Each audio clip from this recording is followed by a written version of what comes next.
ಹರಿ ಓಂ ಶ್ರೀ ಗುರುಭ್ಯೋ ನಮಃ. ಓಂ ಶ್ರೀ ಸದ್ಗುರು ನರಸಿಂಹಪ್ರಭು ದೇವಾಯ ನಮಃ. ಎಲ್ಲ ಆತ್ಮಜ್ಯೋತಿಗಳಿಗೆ ಸಾಷ್ಟಾಂಗ ಪ್ರಣಾಮಗಳು ಹಾಗೂ ಶ್ರೀ ಭಗವತ್ಪಾದ ಆದಿಶಂಕರಾಚಾರ್ಯ ಅದ್ವೈತ ವೇದಾಂತ ವೃತ್ತಕ್ಕೆ ತಮ್ಮೆಲ್ಲರಿಗೂ ಆದರದ ಸ್ವಾಗತ. ನಾವು ಈಗ ಅಪರೋಕ್ಷಾನುಭೂತಿಯ 71 ಶ್ಲೋಕಗಳವರೆಗೆ ನಾವು ಮನನವನ್ನು ಮಾಡಿದ್ದೀವಿ. ಇವತ್ತು 72ನೇ ಶ್ಲೋಕದಿಂದ ಮುಂದುವರಿಸೋಣ. 70ನೇ ಶ್ಲೋಕದಿಂದ 74ನೇ ಶ್ಲೋಕದವರೆಗೂ ಏನ್ ಹೇಳ್ತಾ ಇದ್ದಾರೆ ಅಂದ್ರೆ, ಆತ್ಮನನ್ನೇ ನಾವು ದೇಹ ಅಂತ ಭ್ರಾಂತಿಗೊಳಗಾಗ್ಬಿಟ್ಟು ದೇಹ ಅಂತ ತಪ್ಪಾಗಿ ತಿಳ್ಕೊಳ್ತಾ ಇದ್ದೀವಿ. ಅದಕ್ಕೆ ಹೇಗೆ ಉದಾಹರಣೆಗಳನ್ನು ಕೊಡ್ತಾ ಹೋಗ್ತಾ ಇದ್ದಾರೆ. 70ನೇ ಶ್ಲೋಕದಲ್ಲಿ ನಾವು ನೋಡಿದ್ವಿ, ಸರ್ಪ ಹಗ್ಗದಲ್ಲಿ ಹಾವು ಕಂಡತ್ತು. ಆವಾಗ ಹಾವೇ ನಿಜ ಅಂತಂದ್ಬಿಟ್ಟು ಅದೇ ಸತ್ಯ ಅಂತ ತಿಳ್ಕೊಂಡಿದ್ವಿ. ಆದರೆ ಸತ್ಯ ಹಗ್ಗ. ಹಾಗೇನೆ ನಾವು ಈ ಪ್ರಪಂಚವನ್ನೇ ನೋಡ್ಬಿಟ್ಟು ನಾವು ಅದೇ ಸತ್ಯ ಅಂತ ತಿಳ್ಕೊಳ್ತೀವಿ. ಆದರೆ ಅದಕ್ಕೆ ಅಧಿಷ್ಠಾನವಾಗಿರುವಂತಹ ಪರಬ್ರಹ್ಮನನ್ನ ನಾವು ಕಂಡಿಲ್ಲ, ಅದು ನಮಗೆ ಗೊತ್ತಿಲ್ಲ. ಅದಕ್ಕೂ ನಮಗೆ ಭ್ರಾಂತಿಗೊಳಗಾಗ್ಬಿಟ್ಟು ನಾವು ಇದೆ ಪ್ರಪಂಚನೇ ಸತ್ಯ ಅಂತ ತಿಳ್ಕೊಂಡಿದ್ದೀವಿ. ಅದರಿಂದ ಏನಾಗುತ್ತೆ, ತೊಂದರೆ ಏನಾಗುತ್ತೆ? ಈಗ ಹಗ್ಗದಲ್ಲಿ ಹಾವು ಕಂಡ ತಕ್ಷಣ ನಮಗೆ ಭಯ ಆಗುತ್ತೆ. ಅದೇನೆ ನಮಗೆ ಕಪ್ಪೆ ಚಿಪ್ಪಿನಲ್ಲಿ ಒಂದು ಬೆಳ್ಳಿ ಕಂಡಾಗ ಏನಾಗುತ್ತೆ? ಆಕರ್ಷಣೆ ಆಗುತ್ತೆ. ನಾವು ಅಲ್ಲಿಗೆ ಇಲ್ಲಿ ರಾಗ ದ್ವೇಷಗಳು, ಹೀಗೆ ನಮ್ಮ ತಪ್ಪು ತಿಳುವಳಿಕೆಯಿಂದ ನಾವು ಭ್ರಮೆಗೊಳಗಾಗೋದ್ರಿಂದ ಹೀಗೆ ಭ್ರಾಂತಿಯ ಪರಿಣಾಮಗಳು ಅನೇಕವಾಗಿರುತ್ತೆ. ಅವುಗಳನ್ನು ಉದಾಹರಣೆಯ ಮೂಲಕ ಹೇಳ್ತಾ ಇದ್ದಾರೆ. ಹಾಗೆ 71ನೇ ಶ್ಲೋಕದಲ್ಲೂ ಸಹ ಮಣ್ಣು ಮತ್ತೆ ಮಡಿಕೆ, ಮಣ್ಣೇ ಮಡಿಕೆ, ಅದೇ ಮಡಿಕೆನೇ ನಿಜ ಅಂತ ತಿಳ್ಕೊಳ್ತೀವಿ. ಮಣ್ಣನ್ನು ನಾವು ಪರಿಗಣಿಸೋದೇ ಇಲ್ಲ. ಹಾಗೇನೆ ಅವಾಗೇನಾಗುತ್ತೆ? ಅದೇ ಸತ್ಯ ಅಂತ ಅಂದ್ಕೊಂಡಾಗ ಅದು ಒಂದಿನ ಒಡೆದೋಗುತ್ತೆ. ಅದಕ್ಕೆ ಒಡೆದೋಯ್ತಲ್ಲ ಅಂತಂದ್ಬಿಟ್ಟು ವ್ಯಥೆ ಪಡ್ತೀವಿ. ಹಾಗೆ ನಮ್ಮ ದೇಹವನ್ನು ನಾವು ಆ ರೀತಿಯಲ್ಲಿ ಭ್ರಮೆಗೊಳಗಾಗಿ ಅದೇ ಸತ್ಯ ಅಂತಂದ್ಬಿಟ್ಟು ಅಂದ್ಕೊಂಡಿರೋದ್ರಿಂದ ಒಂದಿನ ಅದು ಹುಟ್ಟು, ಇನ್ನೊಂದಿನ ಸತ್ತೋಯ್ತು ಅಂತಂದ್ಬಿಟ್ಟು ನಾವು ಭ್ರಾಂತಿಯಿಂದ ನಾವು ನರಳಾಡ್ತೀವಿ. ಹಾಗೇನೆ ಇನ್ನೊಂದು ಉದಾಹರಣೆಯನ್ನು ಕೊಟ್ಟರು. ಏನು, ಈ ನೂಲು ಮತ್ತೆ ಬಟ್ಟೆನೇ ಸತ್ಯ ಅಂತ ಅಂದ್ಕೊಳ್ತೀವಿ. ಆದರೆ ಅದು ನೂಲು, ಹತ್ತಿಯಿಂದನೇ ಮಾಡಿರುವಂಥದ್ದು. ಆ ಸತ್ಯವನ್ನ ನಾವು ಅದನ್ನ ನೋಡ್ಕೆ ಹೋಗಲ್ಲ. ಈ ಬಟ್ಟೆ ಹರಿದೋಯ್ತು ಅಂತಂದ್ರೆ ಆವಾಗ ವ್ಯಥೆ ಪಡ್ತೀವಿ. ಹಾಗೆ ಯಾವಾಗಲೂ ಈ ಕಾರ್ಯವನ್ನ ನೋಡಿದಾಗ ಆ ರೀತಿಯ ಪರಿಣಾಮಗಳು ಉಂಟಾಗತ್ತೆ.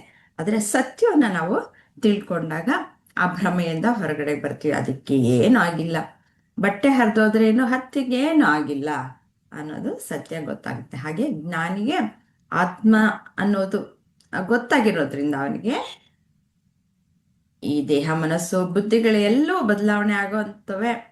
ಅದಕ್ಕೆ ಅವನು ಭ್ರಮೆಗೊಳಗಾಗಲ್ಲ, ಇವೆಲ್ಲ ಆಗೋವಂಥವೆ. ಅದರಿಂದ ಯಾವಾಗಲೂ ಅವನು ಸ್ಥಿತಪ್ರಜ್ಞನಾಗೆ ಇರ್ತಾನೆ. ಅವನಿಗೆ ಸತ್ಯ ಅನ್ನೋದು ಚೆನ್ನಾಗಿ ಗೊತ್ತಿರುತ್ತೆ. ಈಗ 72ನೇ ಶ್ಲೋಕದಿಂದ ಮುಂದುವರಿಸೋಣ. ಹರಿ ಓಂ ಲಕ್ಷ್ಮೀಜಿ.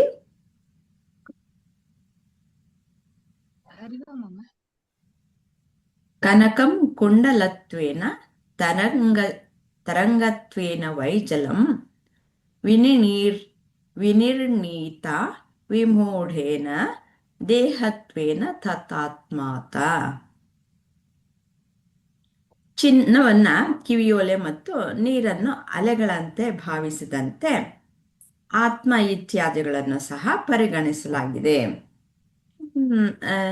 ಇದನ್ನ ವೀಣಾವ್ರೆ ಈ ಶ್ಲೋಕವನ್ನ ವಿವರಿಸಿ ಸ್ವಲ್ಪ. ಅದರಿಂದ ನಮಗೆ ಯಾವ ರೀತಿ ನಾವು ಭ್ರಮೆಗೊಳಗಾಗ್ತೀವಿ ಅನ್ನೋದನ್ನು ಸಹ ತಿಳಿಸಿ.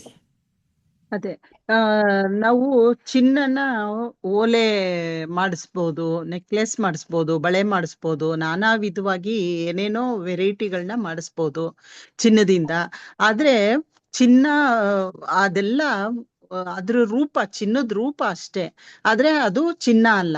ಆದ್ರೆ ಚಿನ್ನ ಚಿನ್ನನೇ, ಚಿನ್ನದಿಂದಲೇ ಇದೆಲ್ಲ ಮಾಡಲ್ಪಟ್ಟಿದೆ ಅಷ್ಟೇ. ಆದ್ರೆ ಆ, ಚಿನ್ನ ಇಲ್ದೆ ಚಿನ್ನ ಇಲ್ದೆ ಇದನ್ ಮಾಡಕ್ಕಾಗಲ್ಲ, ಇದಿಲ್ದೆ ಒಡವೆ ಇದಿರ್ಬೋದು. ಮಾಡಕ್ಕಾಗಲ್ಲ. ಹಾ ಹಾ ಆಗಲ್ಲ ಆ ತರ. ಮ ಆಮೇಲೆ ನೀರು ಅಷ್ಟೇ, ಅಲೆ ಗುಳ್ಳೆ ಅದೆಲ್ಲ ಇರುತ್ತೆ. ಆದ್ರೆ ಸಮುದ್ರದ ನೀರು ನೀರೇ, ಆ ಅಲೆನೂ ನೀರೇ, ಮತ್ತೆ ಗುಳ್ಳೆನೂ ನೀರೇ. ಆದ್ರೆ ನಾವು ಸುಮ್ನೆ ಭ್ರಮೆಗೆ ಒಳಪಡ್ತೀವಿ. ಆ ತರನೇ ಆತ್ಮನೂ ಅಷ್ಟೇ, ಅದು ನಿಶ್ಚಲ, ನಿರಾಕಾರ, ನಿರ್ಗುಣ, ಆ ತರ. ಆದ್ರೆ ಅದು ಇದಲ್ಲ, ಆ, ಆತ್ಮ ಅನಾತ್ಮ. ಅಮ್, ಆ, ಅದು ಅದು ಸಮುದ್ರದ ತರನೇ ಹೊರ್ತು ಆತ್ಮ ಅದು ಬೇರೆ ಯಾವುದೂ ಅಲ್ಲ. ಆದ್ರೆ ನಾವು ಸುಮ್ನೆ ಆಗ್ತೀವಿ. ಯಾಕೆಂದ್ರೆ ಹ್ಮ್ ಅಲೆನೂ ನೀರೇ, ಗುಳ್ಳೆನೂ ನೀರೇ ಅಲ್ಲ. ಆ ತರ ಆ ಆ ತರ ಅಂತ ಅನ್ಕೊಂಡಿದೀನಿ ಮೇಡಮ್. ಸರಿಯಾಗಿ ಹೇಳಿದ್ದೀರಾ. ಅವಾಗ ಇವಾಗ ನಾವು ಅದು ಚಿನ್ನನ ಇವಾಗ ಓಲೆ ಸರ ಅಂತಂದ್ಬಿಟ್ಟು ಅನ್ಕೊಂಡಾಗ ಏನು ಅಷ್ಟಕ್ಕೆ ಮಾತ್ರ ನಾವು ಪರಿಗಣಿಸ್ತೀವಿ ಅಲ್ವಾ. ಹ್ಮ್ ಅದೇನಾದರೂ ಒಂದು ಸ್ವಲ್ಪ ಅದು ಚೆನ್ನಾಗಿ ಕಾಣಿಸ್ದಾಗ ಖುಷಿಯಾಗಿ ಹಾಕ್ಕೊಂಡು ನಾವು ಮೆರಿತೀವಿ. ಅದೇನಾದರೂ ಕಳೆದು ಹೋಯ್ತೋ ಅಥವಾ ಒಂದು ಸ್ವಲ್ಪ ಡೆಂಟ್ ಆಗೋಯ್ತೋ, ಆಮ್, ಹೀಗೆ ಏನಾದರೂ ಜಜ್ಜ್ ಹೋಯ್ತೋ, ಹಾಗೆಲ್ಲ ಆದಾಗ ನಾವು ಸಂಕಟ ಪಟ್ವಿ. ಆಮೇಲೆ ಅದಷ್ಟಕ್ಕೆ ಸೀಮಿತ, ಒಂದು ಓಲೆಗೆ ಮಾತ್ರ ಸೀಮಿತ. ಆದರೆ ನಾವು ಚಿನ್ನವನ್ನು ಪರಿಗಣಿಸಿದಾಗ ಅದು ಅಮಿತ, ಅದಕ್ಕೆ ಒಂದು ಪರಿಮಿತತೆ ಅನ್ನೋದು ಇಲ್ಲ ಅಲ್ವಾ. ಅಪರಿಮಯತೆ ಅದು. ಆ, ಮತ್ತೆ ಅದಕ್ಕೆ ರೂಪ ಅನ್ನೋದು, ಆಕಾರ ಅನ್ನೋದು ಏನು ಏನಿಲ್ಲ. ಇಲ್ಲದೆ ಇರುವಂತಹದ್ದು ಚಿನ್ನ ಅನ್ನೋದು. ನಾವು ಹ್ಮ್ ಯಾವಾಗ ರೂಪ ಮತ್ತೆ ಆಕಾರಕ್ಕೆ ನಾವು ಒಳಪಡ್ತೀವೋ ಆವಾಗ ಅಲ್ಲಿ ದೇಶ ಅನ್ನೋದು, ಕಾಲ ಅನ್ನೋದು ಬರುತ್ತೆ. ಹ್ಮ್ ಒಂದಿಷ್ಟು ಯಾವುದೇ ಏನೇ ಮಾಡಿಸಿದ್ರು ಅವೆಲ್ಲನೂ ಒಂದು ದೇಶ ಮತ್ತೆ ಕಾಲಕ್ಕೆ ಸೀಮಿತವಾಗಿರುವಂತಹದ್ದು. ಆಗ ಯಾವುದು ಸಂತೋಷ ಕೊಡ್ತೋ ಅದು ದುಃಖವನ್ನು ಕೊಡಬಹುದು. ಹಾಗೆ ಅಲೆನೂ ಅಷ್ಟೇ. ಅಲೆನೂ ಅದು ನಾವು ಸಮುದ್ರ ಅಂತ ತೆಗೆದುಕೊಂಡ್ರೆ ಎಷ್ಟೋ ಅಲೆಗಳು ಬರ್ತವೆ, ಎಷ್ಟೋ ಅಲೆಗಳು ಹೋಗುತ್ತವೆ. ಅವಾಗ ಯಾವ ಒಂದು ಅಲೆಗಳಲ್ಲಿ ಭೇದ ಅನ್ನೋದಿಲ್ಲ. ಆದ್ರೆ ಒಂದು ಅಲೆ ಅಂತ ತೆಗೆದುಕೊಂಡಾಗ ಇನ್ನೊಂದು ಅಲೆ ಬಂದು ಅಪ್ಪಳಿಸ್ಬಿಡುತ್ತೆ, ಇದು ನನಗೆ ಕಷ್ಟವನ್ನು ಕೊಡುತ್ತೆ ಅಂತ ಅದರ ಪರಿಣಾಮದ ಕಡೆ ಹೋಗ್ತೀವಿ. ಆ ರೀತಿಯಲ್ಲಿ ಇದು ಸತ್ಯವನ್ನ ಮರೆಮಾಚಿಸ್ಬಿಡುತ್ತೆ ನಮ್ಗೆ. ಈ ಸಮುದ್ರ ಅನ್ನೋದು ಗೊತ್ತಿಲ್ಲ ಅವಾಗ, ಅಲೆ ಮಾತ್ರ ಕಾಣಿಸುತ್ತೆ. ಆದ್ರಿಂದ ಹಾಗೆ ಭ್ರಮೆಗೊಳಗಾಗೋದ್ರಿಂದ ನಮ್ಗೆ ದುಃಖ ಅನ್ನೋದು ಆಗುತ್ತೆ. ಲಕ್ಷ್ಮಿಯವರೇ, ಇಂದ್ರಮ್ಮ ಅವರೇ, ವಿಜಯಲಕ್ಷ್ಮಿಯವರೇ, ಇನ್ ನೀವೇನಾದ್ರೂ ಹೇಳೋದಿದ್ಯಾ?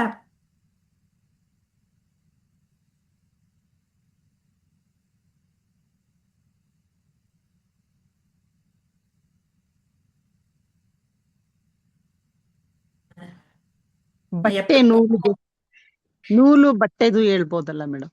ಅದೆಲ್ಲ ಸೀರೆ. ಆಯ್ತಾ? ಅಲ್ಲ, ಅದು ಹ್ಮ್ 72 ಎಪ್ಪತ್ತ ಹೌದು. ಒಂದನೇ ಶ್ಲೋಕದಲ್ಲಿ ಆಯ್ತು. ಹ್ಮ್. ಹೌದು. 21ಕ್ಕಾಯ್ತು. ಇದು 72ನೇ ಶ್ಲೋಕದಲ್ಲಿ ಆ, ಹ್ಮ್ ಚಿನ್ನ ಮತ್ತೆ ಮತ್ತೆ ನೀರು. ಕರಡುಗಳು ಆ, ಹ್ಮ್ ಹ್ಮ್, ಮಾತ್ರ ಹೇಳಿದ್ದಾರೆ. ಮತ್ತೆ ಹ್ಮ್ ಇನ್ನು ಅನೇಕ ಉದಾಹರಣೆಗಳನ್ನ ಕೊಡ್ತಾ ವಿವರಿಸ್ತಾರೆ ಹೇಗೆ ನಾವು ಭ್ರಾಂತಿಗೆ ಒಳಗಾಗ್ತೀವಿ. ಅದನ್ನೇ ದೇಹನೇ ನಾವು ಆ, ಸತ್ಯ ಅಂತ ಅಂದ್ಕೊಂಡು ಆತ್ಮ ಅದೇ ಆತ್ಮ ಅಂತಂದ್ಬಿಟ್ಟು ಭ್ರಮೆಗೆ ಒಳಗಾಗ್ತೀವಿ ಅಂದ್ಬಿಟ್ಟು, ಹ್ಮ್ ಅದೇ ನಿಜ ಅಂತಂದ್ಬಿಟ್ಟು ಅನ್ಕೊಳ್ತೀವಿ. ಅದೇ ಸತ್ಯ ಅಲ್ಲ. 74ನೇ ಶ್ಲೋಕದವರೆಗೂ ಅದನ್ನೇ ವಿವರಿಸಿದ್ದಾರೆ.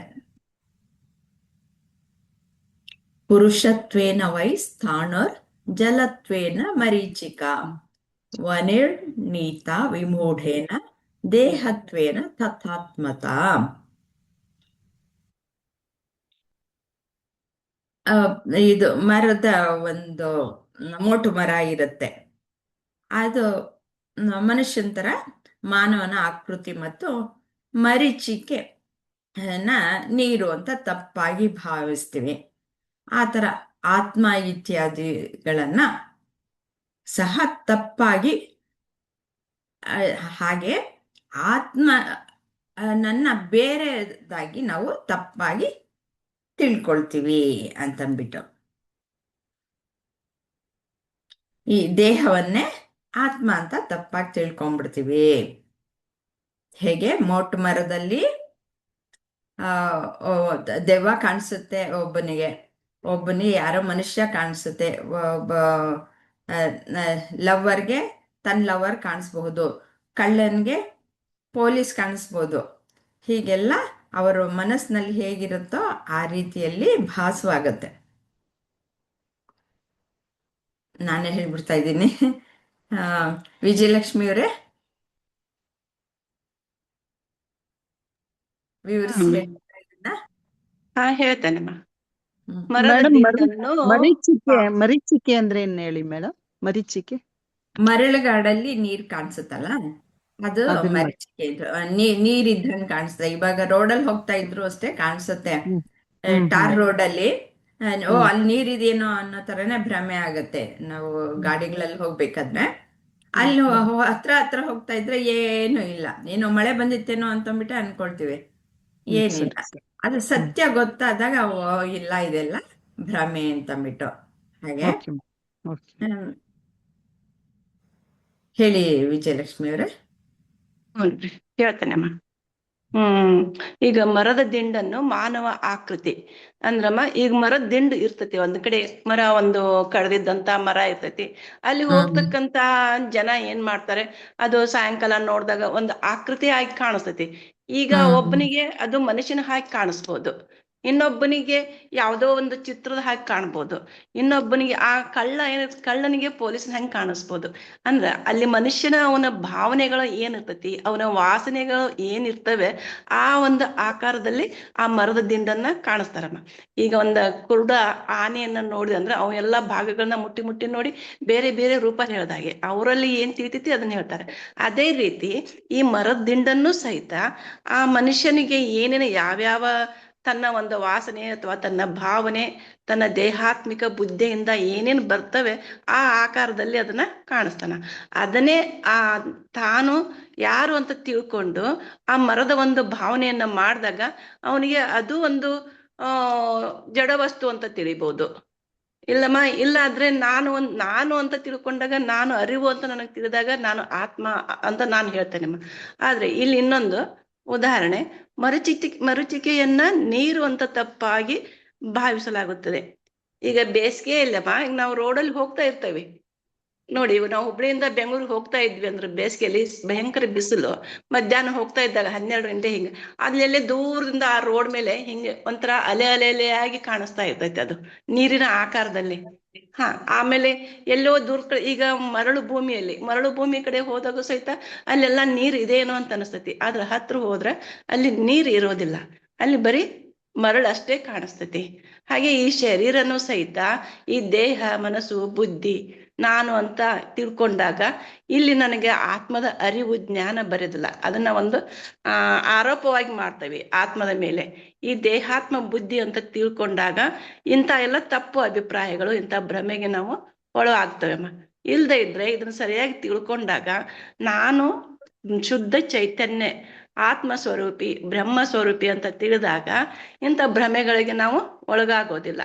ನೀರು ಮರಚಿಕೆ ಇದ್ರೂ ಸಹಿತ ಅದು, ಈಗ ಒಬ್ಬ ಜ್ಞಾನಿ ಅಲ್ಲಿ ಮರಚಿಕೆ ಇದ್ರು ಅದು ಮರಚಿಕೆ ಅಲ್ಲ ಅಂತ ಅನ್ಕೊಂತಾನೆ. ಮರದ ದಿಂಡು ಅದು ಮರದ ದಿಂಡು ಅಂತಾನೆ ಇದ್ದಿದ್ದ ನಿಜವಾದ ಒಂದು ಅದು ಸಹಜ ಇರ್ತಕ್ಕಂತ ಸ್ಥಿತಿಯನ್ನೇ ತಿಳಿತಾನ. ಆದ್ರೆ ಅಜ್ಞಾನಿ ಆದವನು ಮಾತ್ರ ಈ ರೀತಿಯಾಗಿ ತಪ್ಪಾಗಿ ತಿಳ್ಕೊಂಡು ಒಂದು ಭ್ರಮೆಯಲ್ಲಿ ಸಿಲುಕ್ತಾನೆ ಅಂತ ಶಂಕರಾಚಾರ್ಯರು ಈ ರೀತಿ ಉದಾಹರಣೆಗಳನ್ನ ಕೊಟ್ಟಿದ್ದಾರೆ. ಅಲ್ವಾ? ತುಂಬಾ ಚೆನ್ನಾಗಿ ಹೇಳಿದ್ದೀರಾ, ಧನ್ಯವಾದಗಳು. ಹೀಗೆ ನಾವು ತಪ್ಪಾಗ ತಿಳ್ಕೊಳ್ಳೋದ್ರಿಂದ ನಾವು ಹೇಗೆ ಭ್ರಾಂತಿಗೊಳಗಾಗಿ ಮತ್ತೆ ಸುಖ ದುಃಖಗಳು ಎರಡನ್ನೂ ಅನುಭವಿಸ್ತೀವಿ. ಗುರೂಜಿ ಹೇಳಿದ್ದಾರೆ ನಾವು ಹೇಗೆ ಈ ಇಂದ್ರಿಯಗಳ ಮೂಲಕ ನೋಡಿದಾಗ ಈ ಮರದ ಒಂದು ಮೋಟು ಮರದ ಉದಾಹರಣೆ ಬಹಳ ಸೂಕ್ತವಾಗಿರುತ್ತೆ ಗುರೂಜಿ ಹೇಳಿರೋದು.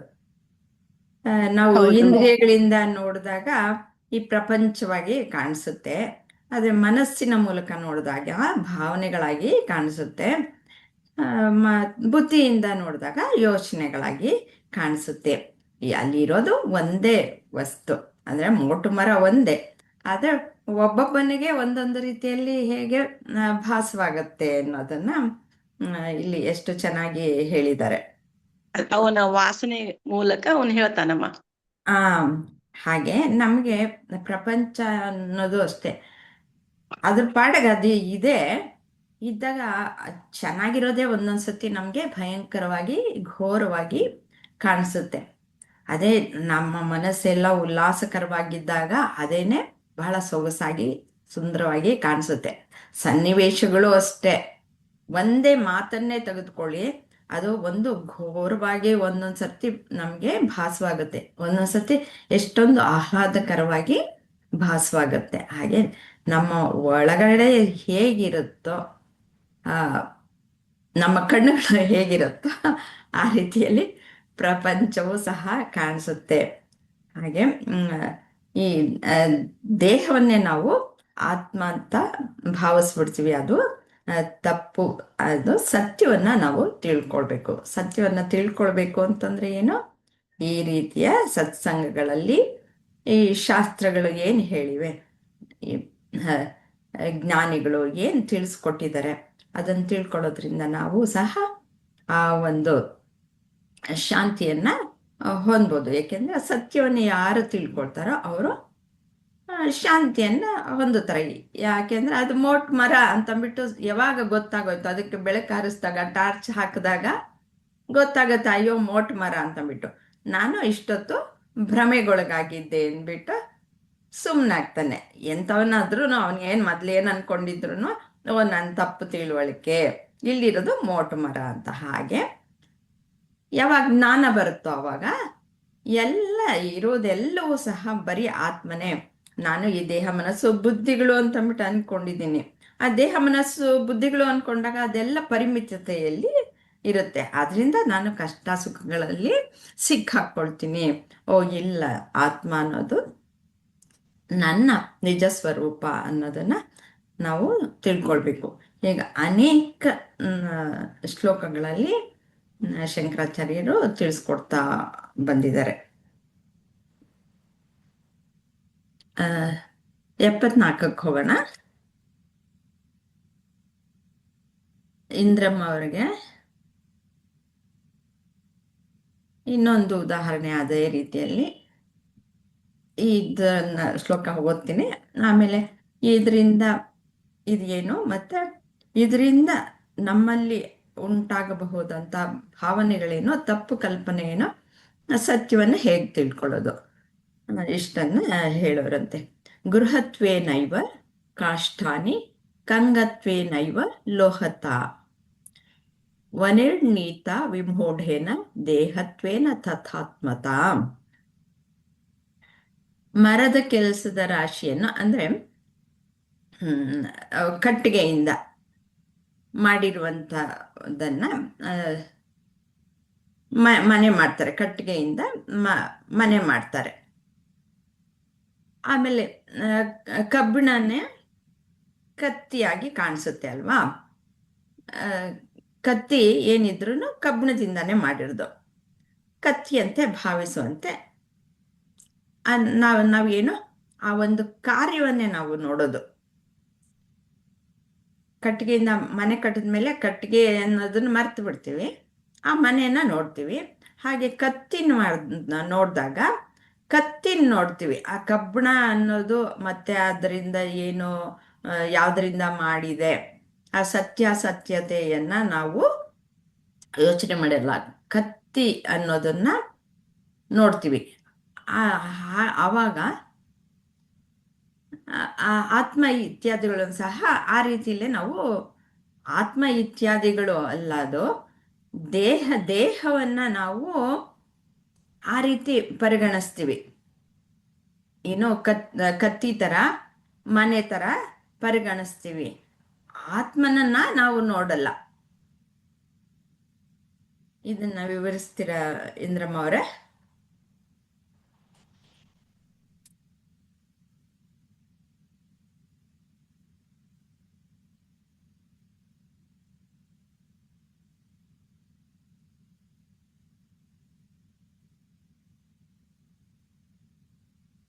ಇಂದ್ರಮ್ಮ ಅವ್ರಿಗೆ ಏನು ಅನ್ಮ್ಯೂಟ್ ಮಾಡ್ಕೊಳಕ್ ಹೇಳ ಮೇಡಮ್.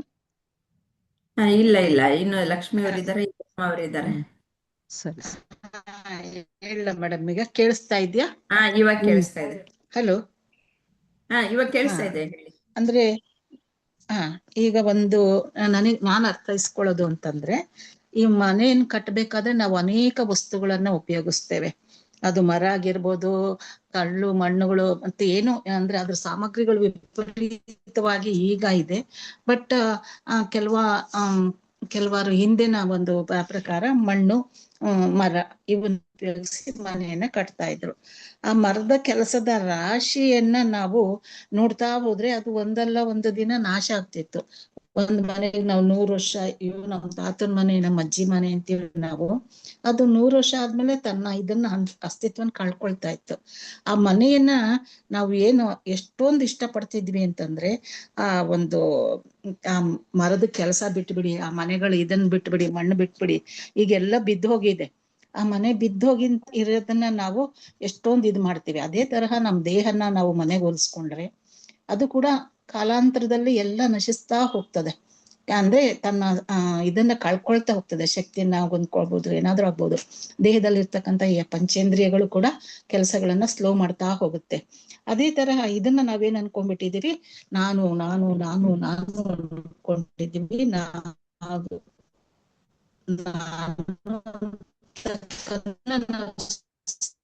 ನನ್ ಕಿಟಕಿ, ನನ್ ರೂಮು ಅಂತ ಹೇಳಿ ಹೇಗೆ ನಾವು ಒಂದು ಅಜ್ಞಾನದಿಂದ ಅದನ್ನೇ ಒಪ್ಕೊಂಡ್ಬಿಟ್ಟಿರ್ತೀವೋ, ಈ ದೇಹನೂ ಕೂಡ ನಾವು ಹಾಗೆ ಇದ್ ಮಾಡ್ಕೊಂಡ್ಬಿಟ್ಟಿದ್ವಿ. ಈ ದೇಹ ನಂದು, ನಾನು ಚಿಕ್ಕವಳಿದಾಗ ತುಂಬಾ ಆಕ್ಟಿವ್ ಆಗಿದ್ದೆ, ಅಥವಾ ಸೌಂದರ್ಯ ಆಗಿರ್ಬೋದು, ಅಥವಾ ಏನೇ ಇದಾಗಿರ್ಬೋದು, ಕೈ ಕೆಲಸದ ಒಂದು ಶಕ್ತಿ ಇದನ್ನು ಆಗಿರ್ಬೋದು, ಅದೆಲ್ಲ ಕುಂದುತ್ತಾ ಬರ್ತದೆ. ಇದನ್ನ ನಾನು ಅನ್ಕೊಂಡಿದೀನಿ. ಇದನ್ನೆಲ್ಲ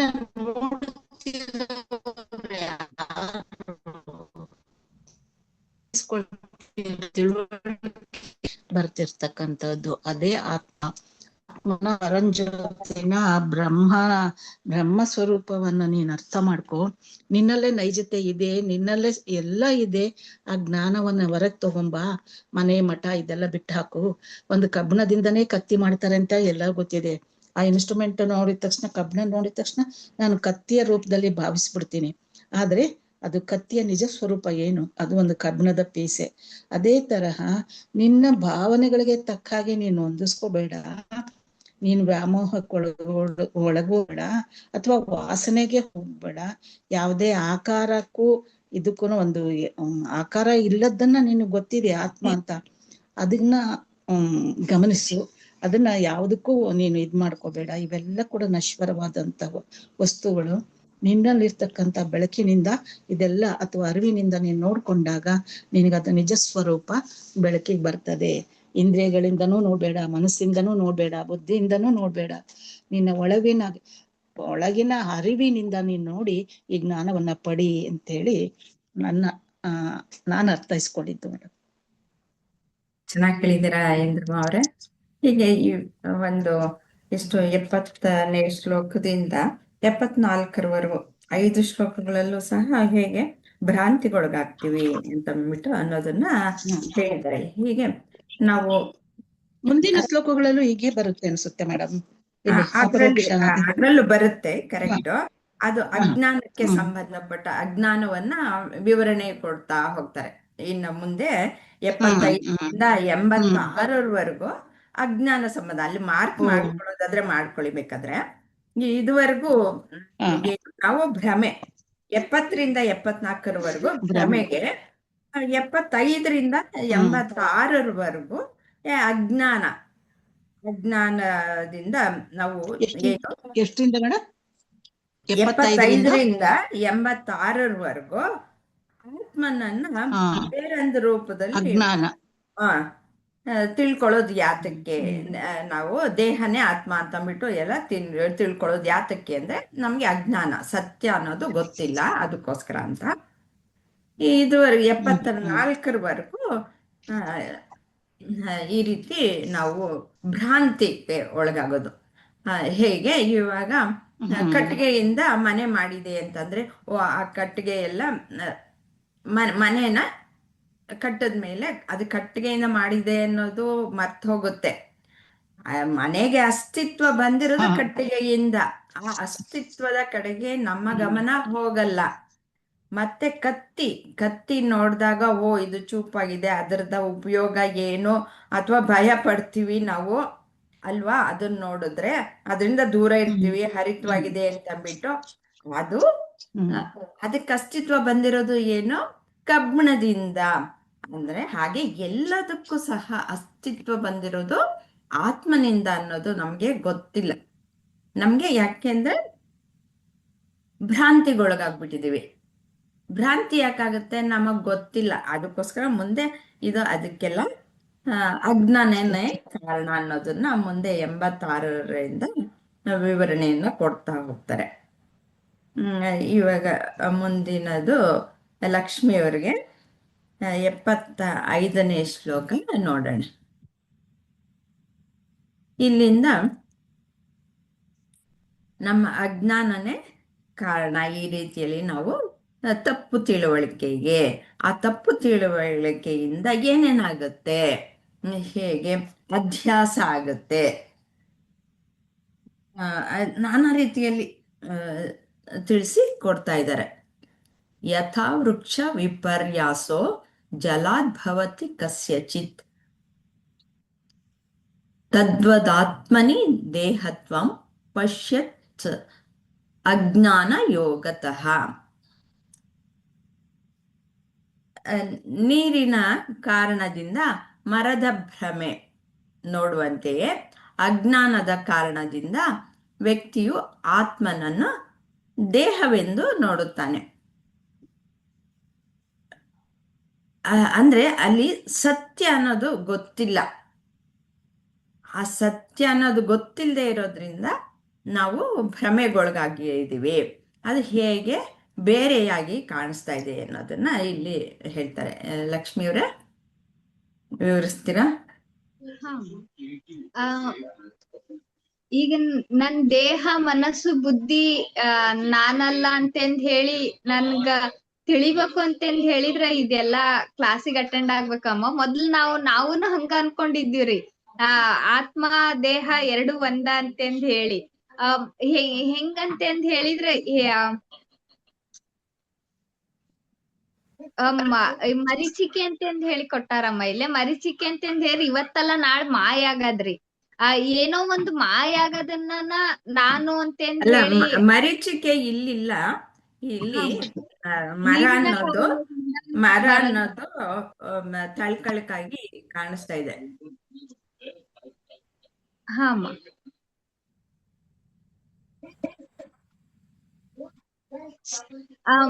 ಹೆಂಗ ನನ್ ದೇಹ ಈಗ ನಮ್ಗುನು ಮೊದ್ಲು ಆತ್ಮನಿಂದನ ದೇಹ ಅಂತಂದ್ ಹೇಳಿ ಅನ್ಕೊಂಡ್ಬಿಟ್ಟಿದ್ವಿ ಅಮ್ಮ. ದೇಹ ಆತ್ಮ ಎರಡು ಒಂದ ಅಂತಂದ್ ಹೇಳಿ ಈಗ ನಾನ್ ನೋಡ್ತಾ ಇದ್ದಾನಿ, ನಾನ್ ಕೇಳ್ತಾ ಇದ್ದಾನಿ, ಅಥವಾ ನಾನ್ ಏನೋ ಕೆಲ್ಸ ಮಾಡ್ತಾ ಇದ್ದಾನಿ ಅಂತಂದ್ ಹೇಳಿದ್ರ ದೇಹನ ನಾನು, ಮನಸ್ಸು ನಾನು, ಬುದ್ಧಿನ ನಾನು, ಅಹಂಕಾರನ ನಾನು ಅಂತಂದ್ ಹೇಳಿ ಇತ್ತು ಅಮ್ಮ.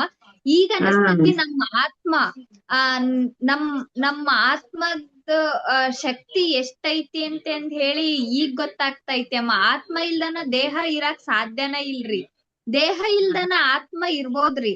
ಆದ್ರ ಆತ್ಮದ ಚೈತನ್ಯದ ಶಕ್ತಿ ಇಲ್ದನ ನಮ್ ಕಣ್ಣು ಕೇಳಕ್ ಆಗಲ್ಲ, ಕಿವಿನೂ ನೋಡಕ್ ಆಗಲ್ಲ. ಸಾರಿ, ಕಣ್ಣು ನೋಡಕ್ ಆಗಲ್ಲ, ಕಿವಿನೂ ಕೇಳಕ್ ಆಗಲ್ಲ. ಅಷ್ಟೊಂದು ಚೈತನ್ಯ ಶಕ್ತಿ ಆತ್ಮಕೈತಿ ಅಮ್ಮ.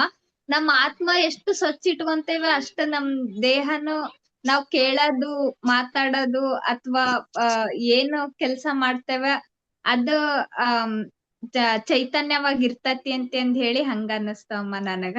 ಈಗ ನಾವು ಈ ಭಗವದ್ಗೀತೆ ಕೇಳ್ತೇವ್ರಿ, ಇಂಥವೆಲ್ಲಾ ಕ್ಲಾಸಿಗೆ ಬರ್ತೇವಿ, ಅವಾಗ ನಮಗ ಆತ್ಮ ಅಂದ್ರೇನು, ಆತ್ಮದ ಶಕ್ತಿ ಅಂದ್ರೇನು ಅಂತ ಹೇಳಿ ಗೊತ್ತಾಗ್ತೈತಿ ಅಮ್ಮ. ಇಲ್ಲ ಅಂತಂದ್ ಹೇಳಿರ್ ನಮ್ ಸ್ವಲ್ಪ ಏನಾರ ಆಗ್ಬಿಟ್ರು, ಇಲ್ಲ ನನ್ ಕಳ್ದ್ ಹೋದೆ, ನನ್ ಮುಗ್ದ ಹೋತು ಅನ್ನೋರ್ ಗತಿ ಈಗಿಂದ ಇದ್ರೊಳಗಂತನು ಎಷ್ಟು ಕ್ರೂರ ಆಗೇತಿ ಅಂತಂದ್ ಹೇಳಿರ್, ಸರದ್ ನಿಲ್ಲು ಅಂತಂದ್ ಹೇಳಿದ್ರ ಮೊನ್ನೆ ಬಾಂಬೆದ ಹತ್ರ ಬೋರೆವಲ್ಲಿ ಒಳಗ ಆಗೇತಿ ಅಮ್ಮ. ಬರೇ ಒಂದ್ ಕಿಟಕಿ ಕ್ಲೋಸ್ ಮಾಡು ಅಂದಿದ್ದಕ್ ಅವ್ನ ಆಗಿಂದ ಸ್ಪಾಟ್ ನೊಳಗ ಕೊಂದ್ ಹಾಕ್ಯಾರ್ರಿ ಒಬ್ಬ ಮನುಷ್ಯನ್ನ. ಅಷ್ಟು ಇಲ್ಲಿ ಬಾಂಬೆದ ಹತ್ರ ಬೋರೆವಲ್ಲಿ ಅಂತ ಅಂದ್ ಐತಿ ಅಮ್ಮ. ಲೋಕಲ್ ಟ್ರೈನ್ ಒಳಗ ಡೋರ್ ಹತ್ರ ನಿಂತಿದ್ದಂತ ಡೋರ್ ಕ್ಲೋಸ್ ಮಾಡು ಅಂದಿದ್ದಕ್ರಿ. ಮಳಿ ಬರ್ತೈತಿ, ಡೋರ್ ಕ್ಲೋಸ್ ಮಾಡು ಅಂದಿದ್ದಕ್ಕ ಆನ್ ದ ಸ್ಪಾಟ್ ಸಾಯ್ಸಾರಮ್ಮ ಅವನ್ನ, ಒಬ್ಬ ಮನುಷ್ಯ. ಅಷ್ಟು ಕ್ರೂರ ಆಗಿ ಹೋಗೈತಿ ಜಗತ್ ಅನ್ನೋದು. ಅದ್ರ ಸಲುವಾಗಿ ನಾವ್ ಇಂತ ಅಧ್ಯಾತ್ಮದ ಲೈನ್ ಒಳಗ್ ಬಂದು ನಾವು ಈ ದೇಹ, ಮನಸ್ಸು, ಬುದ್ಧಿ, ಈ ಅಹಂಕಾರ ಅಷ್ಟ ಅಲ್ಲ, ಒಂದ್ ಆತ್ಮದ ಚೈತನ್ಯ ಐತಿ ಅಂತ ತಿಳ್ಕೊಂಡು ನಮ್ಮನ್ನ ನಾವು ಆದಷ್ಟು ಸ್ವಚ್ಛ ಮಾಡ್ಕೊಂತ ಹೋಗ್ಬೇಕು. ಆತ್ಮನ್ ಶಕ್ತಿನ ಒಳ್ಳೇದಕ್ಕಾಗಿ ಉಪಯೋಗಿಸ್ಬೇಕು ಅಂತ ಹೇಳಿ ನನಗ್ ಹಂಗ ಅನ್ನಿಸ್ತಮ್ಮ. ಇವತ್ತಂತ ಸ್ಟೋರಿ ಕೇಳಿ ಇದಾಗೈತಲ್ರಿ. ಬಾಪರೆ, ಸರದ್ ನಿಲ್ಲು ಅಂತ ಹೇಳಿದ್ರು ಮೊದ್ಲು, ಸರದ್ ನಿಲ್ಲು ಅಂತ ಹೇಳಿದ್ರೆ ಸಿಟ್ಟು ಬರ್ತತಿ ಕಿಗೆ ಅಂತ ಹೇಳ್ತಿದ್ರು. ಅಂತದ್ ಬರ ಒಂದ್ ಡೋರ್ ಹಾಕೊಂಡಿದಕ್ ಇಂತ ಘಟನೆ ನಡ್ದೈತಿ ಅಂತ ಹೇಳಿದ್ರ ಎಷ್ಟು ನಾವು ಹಿಂದ್ ಹೋಗ್ತಾ ಇದೇವಿ ನಮ್ಮ ಅಧ್ಯಾತ್ಮದ ಲೈನ್ ಒಳಗ. ಎಷ್ಟು ನಮ್ ಸಂಸ್ಕೃತಿನೆಲ್ಲ ನಾವ್ ಕಳ್ಕೊಂತ ಇದೇವಿ ಅಂತ ಹೇಳಿ ಹಂಗ ಅನಿಸ್ತಾ ಐತಿ ಅಮ್ಮ ನನಗ್. ಮನುಷ್ಯತ್ವ ಅನ್ನದ ಉಳ್ದಿಲ್ಲೇನೋ ಅಂತ ಹೇಳಿ ಅಷ್ಟ ಇದಾಗ್ತೈತಿ. ಧನ್ಯವಾದ ಅಮ್ಮ. ಸಾರಿ, ಹೋಗ್ಬಿಟ್ಟೆ. ಇಲ್ಲ, ನೀವು ಹೇಳಿರೋ ಒಂದು ಉದಾಹರಣೆಯಿಂದ, ಇಲಿಸ್ಟ್ರೇಷನ್ ಇಂದ ಏನು ಅಂದ್ರೆ, ನಮ್ಗೆ ಸತ್ಯ ಗೊತ್ತಿಲ್ಲದೆ ಇರೋದ್ರಿಂದಾನೇ ಆ ರೀತಿ ಆಗೋದು ಅಲ್ವಾ. ಸತ್ಯ ಅನ್ನೋದು ಗೊತ್ತಿದ್ರೆ ಆ ರೀತಿಯ ವಿಪರೀತ ಘಟನೆಗಳು ಸಂಭವಿಸಕ್ಕೆ ಸಾಧ್ಯ ಇಲ್ಲ. ಆ ವಿವೇಚನೆ ಅನ್ನೋದು, ವಿವೇಕ ಅನ್ನೋದು ಅವ್ರಿಗೆ ಜಾಗೃತ ಆಗಿರಲ್ಲ. ಅವ್ರಿಗೆ ಅಹಂಕಾರ, ಈಗೋ ಅನ್ನೋದು ಹೆಚ್ಚಾಗಿ ಆ ರೀತಿ ವರ್ತನೆಗೆ ಕಾರಣ ಆಗಿರುತ್ತೆ ಅಲ್ವಾ. ಇಲ್ಲಿ 75 ಅಲ್ವಾ. ನದಿ ನೀರಿನಲ್ಲಿ ದಡದಲ್ಲಿರುವ ಮರಗಳು ತಳಕ್ಕೆ ಎಳಕಾಗಿರುವಂತೆ ತೋರುತ್ತವೆ. ಅದೇ ರೀತಿ ಅಜ್ಞಾನದಿಂದಾಗಿ ಚೇತನನಾದ ಆತ್ಮ ಅಚೇತನ ದೇಹವಾಗಿ ತೋರುತ್ತಾನೆ ಅಂತ. ನಾವು ನದಿ ದಡದ ಯಾವುದೇ ನೀರಿನ ಹತ್ರ ಹೋಗಿ ಅದರ ಪಕ್ಕದಲ್ಲಿ ಮರ ಇದ್ದಾಗ ಮರವನ್ನ ನೀರಿನ ಮೂಲಕ ನೋಡಿದಾಗ ಅದು ಎಳಕಾಗಿ ಕಾಣಿಸುತ್ತೆ. ಹಾಗೆ ನಮಗೆ ಸತ್ಯ ಅನ್ನೋದು ಗೊತ್ತಿಲ್ಲ, ನಮಗೆ ಅಜ್ಞಾನ. ಮೇಲ್ಗಡೆ ನಿಜವಾದ ಆ ಮರವನ್ನ ನೋಡಕ್ಕಾಗಲ್ಲ ಅಂದ್ರೆ, ಹಾಗೆ ನಮಗೆ ನಮ್ಮ ಆತ್ಮವನ್ನ ನೋಡ್ಕೊಳ್ಳೋದಕ್ಕೆ ನಮಗೆ ಸಾಧ್ಯವಾಗದೆ ಇರೋದ್ರಿಂದ, ಅದರ ಬಗ್ಗೆ ನಮಗೆ ಅಜ್ಞಾನ ಇರೋದ್ರಿಂದ ಈ ದೇಹವನ್ನ ನೋಡ್ಬಿಟ್ಟು ನಾವು ತಪ್ಪಾಗಿ ಇದೇ ನಾನು, ಇದೇ ಆತ್ಮ ಅಂತಂದ್ಬಿಟ್ಟು ತಪ್ಪಾಗಿ ತಿಳ್ಕೊಳ್ತೀನಿ. ಹಾಗೆ ತಪ್ಪಾಗಿ ತಿಳ್ಕೊಳ್ಳೋದ್ರಿಂದ ಏನೇನಾಗುತ್ತೆ, ನೀವು ಇವಾಗ ಹೇಳಿದ್ರಲ್ಲ, ಇಂಥ ವಿಪರೀತಗಳೆಲ್ಲನೂ ಆಗತ್ತೆ ಅಲ್ವಾ. ಅವನೇನೋ ಅಂದ, ನಾನು ಯಾಕೆ ಸುಮ್ಮನೆ ಇರಬೇಕು, ನಾನು ಯಾಕೆ ಬಾಗಿಲು ಹಾಕಬೇಕು, ಅವನು ಹೇಳ್ಬಿಟ್ಟ ಅಂತಂದ್ಬಿಟ್ಟು ಒಂದು ಮಾತಿಗೆ ಮಾತು, ಆ ಈಗೋ ಅನ್ನೋದು ಅಲ್ಲಿ ಕೆಲಸ ಮಾಡ್ತು. ಅದರ ಸತ್ಯ ಏನು ಅಂದರೆ, ನನ್ನಲ್ಲಿರುವುದು ಅದೇ ಆತ್ಮವೇ, ಅವನಲ್ಲಿರುವುದು ಅದೇ ಆತ್ಮವೇ. ಅವನು ಹೇಳಿದ್ದು ಏನು ಅಂತ ಅವನು ಪರಿಶೀಲನೆ ಮಾಡಿದಿದ್ರೆ ಅಂಥ ಘಟನೆ ಆಗ್ತಾ ಇರಲಿಲ್ಲ ಅಲ್ವಾ. ಅಲ್ಲಿ ಏನಿದ್ರು ವಿಚಾರ ಅನ್ನೋದು ಅಲ್ಲಿ ಲೋಪವಾಗಿರೋಂತಹದ್ದು. ಅವಾಗ ತಾಳ್ಮೆ ಅನ್ನೋದಿಲ್ಲ. ಅವೆಲ್ಲ ಬರಬೇಕಾದ್ರೆ ಆತ್ಮಜ್ಞಾನದ ಒಂದು ಅವಶ್ಯಕತೆ ಅಲ್ಲಿ ಇರುತ್ತೆ. ಅವನು ನನ್ನಂಥವನು ಅಂತ ಅನ್ಕೊಳ್ಳೋದು ಅಷ್ಟು ಮಟ್ಟಿಗೆ ಆದ್ರೂ ಇರಬೇಕು ಅಲ್ವಾ.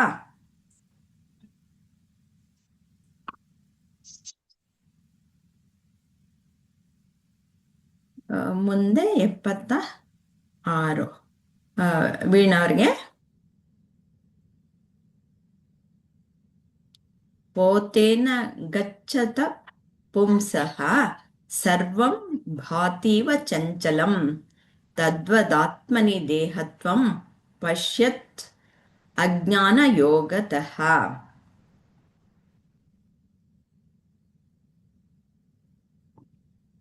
ದೋಣಿಯಲ್ಲಿ ಹೋಗುತ್ತಿರುವವನಿಗೆ ದಡದಲ್ಲಿರುವ ಸ್ಥಿರವಾದ ವೃಕ್ಷಗಳೆಲ್ಲ ತನ್ನ ಚಲನೆಯ ವಿರುದ್ಧ ದಿಕ್ಕಿಗೆ ಚಲಿಸುತ್ತಿರುವಂತೆ ತೋರುತ್ತವೆ. ಅದೇ ರೀತಿ ಅಜ್ಞಾನದಿಂದಾಗಿ ಆತ್ಮದಲ್ಲಿ ದೇಹತ್ವ ತೋರುತ್ತೆ. ಇದು ಅಧ್ಯಾಸವನ್ನ ಇಲ್ಲಿ ಹೇಳ್ತಾ ಇದ್ದಾರೆ. ಅಂದ್ರೆ ನಮ್ಮಲ್ಲಿ ಇಲ್ಲದೆ ಇರುವಂತಹದ್ದನ್ನ ಆರೋಪ ಹೆಂಗಾಗತ್ತೆ, ಸತ್ಯ ಅನ್ನೋದು ಗೊತ್ತಿಲ್ಲದೆ ಇರೋದ್ರಿಂದ ಬೇರೆದು ಹೇಗೆ ಆರೋಪ ಆಗುತ್ತೆ ಅನ್ನೋದು ಒಂದು ಎರಡು ಶ್ಲೋಕಗಳಲ್ಲಿ ಹೇಳಿದ್ದಾರೆ. ವೀಣಾ ಅವರೇ ಹೇಳ್ತೀರಾ? ಅದೇ ಮೇಡಮ್, ನಾವು ಟ್ರೈನಲ್ಲಿ ಹತ್ತದಾಗ್ಲೂ ಅಷ್ಟೇ, ಪಕ್ಕದ ಹ್ಮ್ ಟ್ರೈನ್ ಹೋಗ್ತಾ ಇದ್ರು ನಮ್ ಟ್ರೈನೇ ಹೋಗ್ತಾ ಇದೆ ಅನ್ನೋ ತರ ಭ್ರಮೆಗೊಳಗಾಗ್ತಿವಿ. ಅದು ಆಮೇಲೆ ದೋಣಿಲಿ ಹೋಗ್ಬೇಕಾದ್ರು ಅಷ್ಟೇ, ಆಮೇಲೆ ಬಸ್ಸಲ್ಲಿ ಹೋಗ್ಬೇಕಾದ್ರು ಅಷ್ಟೇ, ಕರೆಕ್ಟ್. ಮರಗಳೆಲ್ಲ ಬರೋ ತರ ಅನ್ಸುತ್ತೆ, ಮೋಡಗಳೆಲ್ಲ ನಮ್ ಜೊತೆಲೇ ಬರೋ ತರ ಎಲ್ಲ ಅನ್ಸುತ್ತೆ. ಆತರ ಭ್ರಮೆಗೊಳಗಾಗ್ಬಿಡ್ತೀವಿ. ಆದ್ರೆ ದೋಣಿಯಲ್ಲಿ ಹೋಗುವಾಗ ವ್ಯಕ್ತಿಯು ಎಲ್ಲವೂ ಚಲನೆಯಲ್ಲಿರುವಂತೆ ತೋರುತ್ತದೆ. ಅದೇ ದೋಣಿಲಿ ಹೋಗ್ಬೇಕಾದ್ರೂನು ಹಾಗೇನೆ ಎಲ್ಲಾ ಚಲಿಸ್ತಾ ಇರೋ ತರನೇ ಅನ್ಸುತ್ತೆ, ಆದ್ರೆ ಅದು ನಿಶ್ಚಲವಾಗಿರುತ್ತೆ, ಅದಕ್ಕೆ ಚಲನೆನೇ ಇರಲ್ಲ. ನಾವು ಸುಮ್ನೆ ಕದಡಿ ಇರುತ್ತಷ್ಟೇ ಹೊರ್ತು ಅದು ನಾವು ಸುಮ್ನೆ ಆತರ ಅಜ್ಞಾನದಲ್ಲಿ ಇರ್ತೀವಿ, ಜ್ಞಾನದಿಂದ ಇರಲ್ಲ.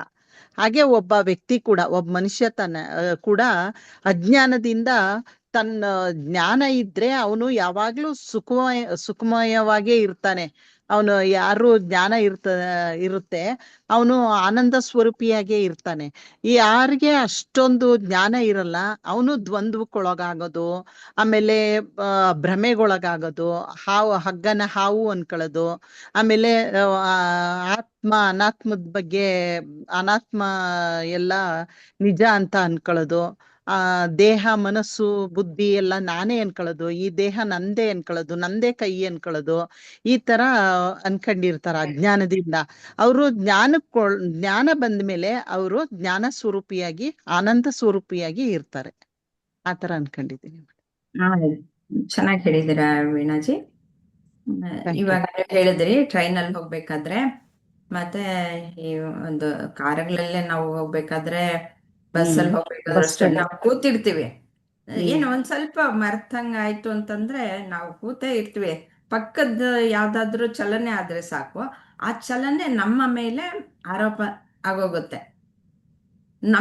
ನಾವು ಕೂತಿರುವಂತಹ ಬಸ್ಸೇ ಮೂವ್ ಆಯ್ತು, ಟ್ರೈನೇ ಮೂವ್ ಆಯ್ತು ಅಂದ್ಬಿಟ್ಟು ಇಲ್ಲಿ ಚಲನೆ ಆರೋಪ ಆಯ್ತು.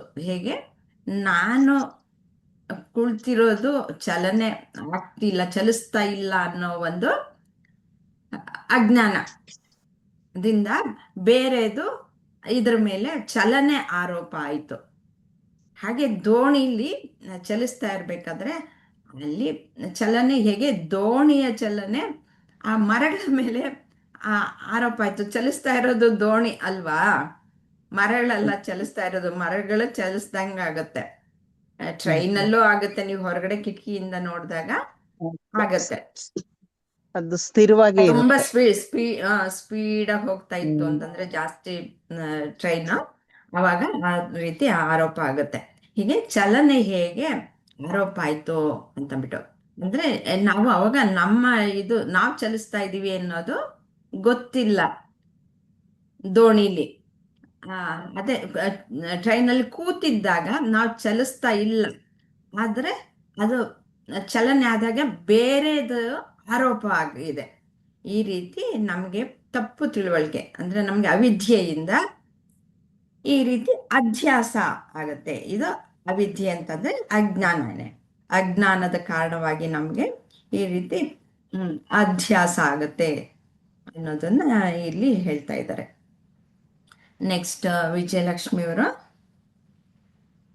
ಇದು ಎಲ್ಲರಿಗೂ ಗೊತ್ತಾಯ್ತಾ? ಅಧ್ಯಾಸ ಅನ್ನೋದು ಚೆನ್ನಾಗಿ ತಿಳ್ಕೊಳ್ಳಿ. ಅಧ್ಯಾಸ ಅಂತಂದ್ರೆ ಬೇರೆದರ ಒಂದು ಲಕ್ಷಣ ಇದ್ರ ಮೇಲೆ ಆರೋಪ ಆಗುವಂತಹದ್ದು. ಯಾತಕ್ಕೆ ಅಂದ್ರೆ ಇದರ ಸ್ವರೂಪ ಲಕ್ಷಣ ಗೊತ್ತಿಲ್ಲದೆ ಇರೋದ್ರಿಂದ. ಇವಾಗ ಆತ್ಮನ ಸ್ವರೂಪ ಲಕ್ಷಣ ಗೊತ್ತಿಲ್ಲದೆ ಇರೋದ್ರಿಂದ, ಆತ್ಮ ಇದೆ ಅನ್ನೋದೇ ನಮ್ಗೆ ಗೊತ್ತಿಲ್ಲದೆ ಇರೋದ್ರಿಂದ ಏನು ತಪ್ಪು ತಿಳುವಳಿಕೆ ಆಗುತ್ತೆ, ದೇಹನೇ ಆತ್ಮ ಅಂತ ಬಿಟ್ಟು ತಿಳ್ಕೊಳ್ತೀವಿ. ಅದಕ್ಕೆ ದೇಹಕ್ಕೆ ಏನು ಆಗುವಂತಹ ಏರಿಳಿತಗಳೆಲ್ಲ ಅವುಗಳಿಗೆ ಏನೇನಾಗುತ್ತೋ ಅದೆಲ್ಲ ನನಗೆ ಆಯ್ತು ಅಂತಂದ್ಬಿಟ್ಟು ನಾವು ಭ್ರಮೆಗೊಳಗಾಗ್ತೀವಿ. ಅದು ತಪ್ಪು ತಿಳುವಳಿಕೆಗೆ ಈ ಅಜ್ಞಾನನೇ ಕಾರಣ. ನಾನು ಯಾರು ಅನ್ನೋದು ಗೊತ್ತಿಲ್ಲದೆ ಇರೋದೇ ಕಾರಣ.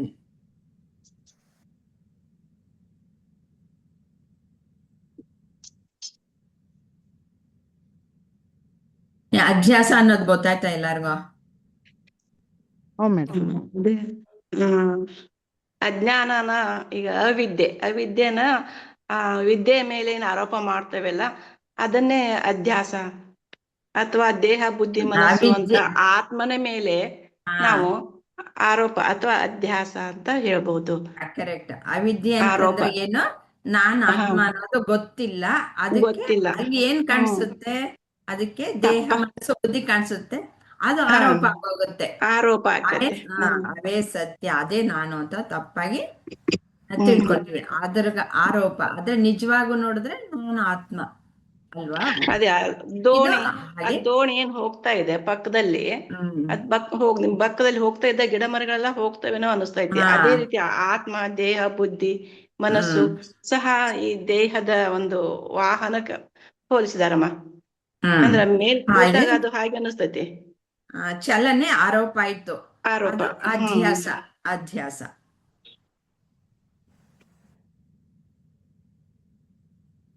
ಹಾಗೆ ಆ, ಮುಂದೆ ಹೇಳ್ತಾರೆ, ಪೀತತ್ವಂ ಹಿ ಯಥಾ ಶುಭ್ರೆ ದೋಷಾದ್ ಭವತಿ ಕಸ್ಯಚಿತ್ ತದ್ವದಾತ್ಮನಿ ದೇಹತ್ವಂ ಪಶ್ಯತ್ಯ ಪಶ್ಯತ್ ಅಜ್ಞಾನ ಯೋಗತಃ.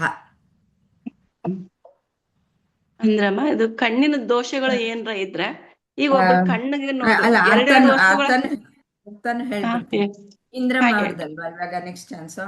ಇಂದ್ರಮ್ಮ ಅವ್ರಿಗೆ ಕಾಮಾಲೆ ದೋಷದಿಂದಾಗಿ ಬಿಳಿಯ ಬಟ್ಟೆಯು ಹಳದಿಯಾಗಿ ತೋರುವಂತೆ ಅಜ್ಞಾನದಿಂದಾಗಿ ಆತ್ಮನಲ್ಲಿ ದೇಹವೇ ಕಾಣುತ್ತದೆ.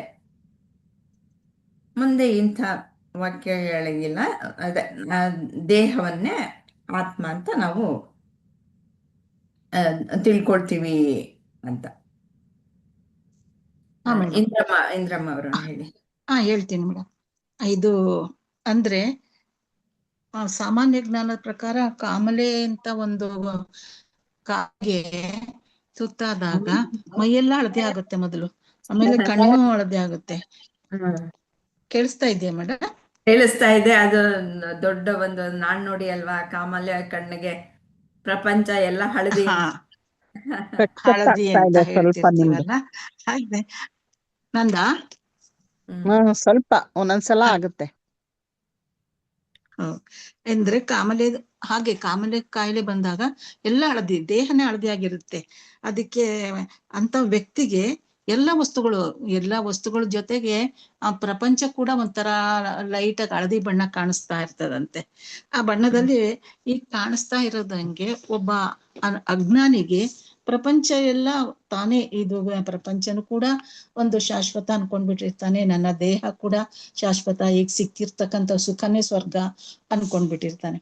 ಏನು ಲೌಕಿಕ ಸುಖ ಇರ್ಬೋದು, ಒಂದು ಪ್ರಾಪಂಚಿಕ ಸುಖ ಇರ್ಬೋದು, ಅದನ್ನೆಲ್ಲ ತಿಳ್ಕೊಂಡು ಇದೇ ಇದು ಸ್ವರ್ಗ ಲೋಕ, ಇದೇ ನನ್ಗೆ ಎಲ್ಲಾ ಸಿಗ್ಬೇಕಾದಂತಹ ಒಂದು ಈ ನಿಧಿ ತರ ಅವನು ಅದನ್ನ ಕಾಪಾಡ್ಕೊಂಡು ಖುಷಿಯಾಗಿರ್ತಾನೆ, ಜೀವನವನ್ನ ಹಾಗೇ ಕಳೀತಾ ಇರ್ತಾನೆ. ಆದ್ರೆ ಅವನಿಗೆ ಗೊತ್ತಿಲ್ಲ, ಇದು ಒಂಥರ ಇದೆಲ್ಲ ನಶ್ವರವಾದಂತಹದ್ದು, ಇದು ಕ್ಷಣಿಕವಾದಂಥದ್ದು, ಇದು ನಾನು ಇಂದ್ರಿಯಗಳ ವಾಸನೆಗೆ ಸಿಕ್ಕಾಕೊಂಡು ನಾನು ಇದನ್ನ ಅನುಭವಿಸ್ತಾ ಇದ್ದೀನಿ, ಅಥವಾ ಇವ ಪ್ರಪಂಚನೇ ಸುಂದರವಾಗಿ ಕಾಣ್ತಿರ್ತಕ್ಕಂತಹ ಇದೆಲ್ಲ ಕೂಡ ಒಂದು ಮಾಯೆ ಅಂತಕ್ಕಂತ ಮನಸ್ಸಿನ ಭಾವನೆಗೊಳಗಾಗಿ ತೃಪ್ತಿಯಿಂದ ಜೀವನ ಮಾಡ್ತಿರ್ತಾನೆ. ಅದೇ ತರ ಕಾಮನೆಗೆ ಬಂದಿದ್ದವನ್ಗೆ ಹೇಗೆ ಹಳದಿ ಕಾಣಿಸುತ್ತೋ, ಹೀಗೆ ಈ ಅಜ್ಞಾನಿಗೂ ಕೂಡ ಈ ಪ್ರಪಂಚ, ಜೀವನ, ಇಂದ್ರಿಯಗಳ ಭಾವನೆ, ಮನಸ್ಸಿನ ಭಾವನೆ, ಇಂದ್ರಿಯಗಳಿಗೆ ಕೊಡ್ತಕ್ಕಂತ ಸುಖಕ್ಕೆ ಒಳಗಾಗಿ ಆ ಬುದ್ಧಿನೂ ಕೂಡ ಯಾವುದೇ ತರಹದ ಒಂದು ಯೋಚನೆಗೆ, ಒಂದು ಮೂಲ ಯೋಚನೆಗೆ ಅಂದ್ರೆ ಅರಿವಿಗೆ ಒಳಗಾಗದಲೆ ಇವನ್ನೆಲ್ಲ ಅನುಭವಿಸ್ತಾ ಇರ್ತಾನೆ. ಅದೇ ತರ ಒಂದು ಕಾಮಲೆ ಕಾಯಿಲೆಗೆ ಹೋಲಿಸಿದ್ದಾರೆ ಮೇಡಮ್ ಇಲ್ಲಿ. ಸರಿನಾ ಮೇಡಮ್? ಹಾ, ಆದ್ರೆ ಅದೇ ನಿಜ ಅನ್ನೋದು ಗೊತ್ತಿಲ್ಲ, ಅದಕ್ಕೋಸ್ಕರ ಇದು ಗೊತ್ತಿಲ್ಲ, ಅಜ್ಞಾನಿ ಅಭ್ಯಾಸವಾಗಿದೆ. ಆಗ್ಬಿಟ್ಟಿದ್ದಾನ ಅವನು. ಹಾ, ಮತ್ತೆ ಸತ್ಯ ಗೊತ್ತಿಲ್ಲದೆ ಇರೋದ್ರಿಂದ ಬೇರೆದು ಆರೋಪ ಆಯ್ತು. ಆಮೇಲೆ ಆತ್ಮದ ಮೇಲೆ ಆರೋಪನೇ ಇದು.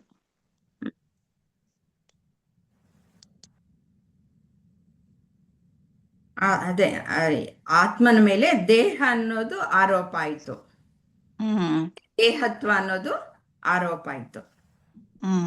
ಎಲ್ಲವನ್ನೂ ಇವಾಗ ತಿಳಿಸ್ತಾ ಇರೋದು ಹಾಗೆ 86ನೇ ಹ್ಮ್ ಶ್ಲೋಕದವರೆಗೂ ಹಾಗೆ ಹೇಗೆ ಹ್ಮ್ ಆತ್ಮನ ಮೇಲೆ ದೇಹತ್ವ ಅನ್ನೋದು ಆರೋಪ ಆಯ್ತು ಅನ್ನೋದು ಅದಕ್ಕೆ ಕಾರಣ ಹ್ಮ್ ಈ ಹ್ಮ್ ಅಜ್ಞಾನ. ಹ್ಮ್ ಇಲ್ಲಿ ಹೋಲಿಕೆ ಕೊಟ್ಟಿರೋದ್ರ ಜೊತೆಗೆ ನಾವು ಇದನ್ನ ಅರ್ಥ ಮಾಡ್ಕೊಂಡ್ಬಿಟ್ರೆ ಎಲ್ಲ ಅಪರೋಕ್ಷ ಇದು ಸಿಕ್ಕೋಗ್ಬಿಡ್ತದೆ. ಇದು ಅಪರೋಕ್ಷಾನುಭೂತಿಯಲ್ಲಿ ನಾವು ಅದನ್ನೇ ಮನನ ಮಾಡಿ ಮಾಡಿ ಮಾಡಿ ನಾವು ನಾವಾಗಿ ನಾವೇ ತಿಳ್ಕೊಳ್ಳೋದು ಈ ರೀತಿಯಲ್ಲಿ ಹೇಗೆ ನಾವು ಇದುವರೆಗೂ ಹೇಗೆ ಅರ್ಥ ಮಾಡ್ಕೊಂಡಿದೀವಿ ಪ್ರಪಂಚವನ್ನ, ಆದ್ರೆ ಅಲ್ಲಿರೋದೆಲ್ಲನೂ ಆತ್ಮವೇ ಅಂತಂದ್ಬಿಟ್ಟು, ಹಾಗೆ ಆತ್ಮ ಅನ್ನೋದು ನನಗ್ ಮಾತ್ರ ಸೀಮಿತ ಅಲ್ಲ, ಈ ಎಲ್ಲ ದೇಹಗಳಿಗೆ ಮಾತ್ರ ಒಂದೊಂದು ಆತ್ಮಕ್ಕೂ ಮುಂದೆ ಶ್ಲೋಕಗಳಲ್ಲೂ ಕೊಡ್ತಾರೆ. ಒಂದೊಂದು ಆತ್ಮಕ್ಕೂ ಒಂದೊಂದು ದೇಹಕ್ಕೂ ಒಂದೊಂದು ಆತ್ಮ ಇದೆ ಅನ್ನೋದು ತಪ್ಪು ತಿಳುವಳಿಕೆ. ಅಜ್ಞಾನದಲ್ಲಿದ್ದಾಗ ಹಾಗ ಅನ್ಕೊಳ್ತೀವಿ, ಆದ್ರೆ ಹಾಗಲ್ಲ. ಆತ್ಮ ಅನ್ನೋದು ಒಂದೇ ಇದೆ, ಅದರಲ್ಲಿ ಈ ದೇಹಗಳು ಕಾಣ್ ಬರ್ತಾ ಇವೆ. ಹೇಗೆ ಅಂದ್ರೆ ಈ ಸಮುದ್ರ ಅನ್ನೋದು ಒಂದೇ, ಅದರಲ್ಲಿ ಅಲೆಗಳು ಹೇಗೆ ಕಂಡು ಬರ್ತಾ ಇದೆಯೋ ಆ ರೀತಿಯಲ್ಲಿ ಕಂಡು ಬರ್ತಾ ಇವೆ ಅಷ್ಟೇನೆ. ಅದಕ್ಕೆ ಅದು ಸತ್ಯ ಅಲ್ಲ. ಈ ಅಲೆಗಳು ಅಂದ್ರೆ ಈ ದೇಹ ಮನಸ್ಸು ಬುದ್ಧಿಗಳು ಸತ್ಯ ಅಲ್ಲ. ಈ ಆತ್ಮ ಅಂದ್ರೆ ಸಮುದ್ರ ಮಾತ್ರ ಸತ್ಯ, ಈ ಆತ್ಮ ಮಾತ್ರ ಸತ್ಯ. ಅದು ಒಂದೇ ಆಗಿರೋದು. ಅದು ನಮಗೆ ಕಾಣದೆ, ನಮ್ಗೆ ತಿಳುವಳಿಕೆ ಇಲ್ಲದೆ ನಾವು ಆ ಅಲೆನೇ ಸತ್ಯ ಅಂತಂದ್ಬಿಟ್ಟು ನಾವು ಅದಕ್ಕಾಗುವ ಏರಿಳಿತಗಳಿಗೆಲ್ಲನು ನಾವು ನನಗೆ ಆಗ್ತಾ ಇದೆ ತಪ್ಪು ತಿಳುವಳಿಕೆಯನ್ನು ಮಾಡ್ಕೊಂಡು ನಾವು ಕಷ್ಟಕ್ಕೆ ಒಳಗಾಗ್ತಾ ಇದೀವಿ. ಅದೇ ಅಜ್ಞಾನ ಮತ್ತೆ ದೋಷ.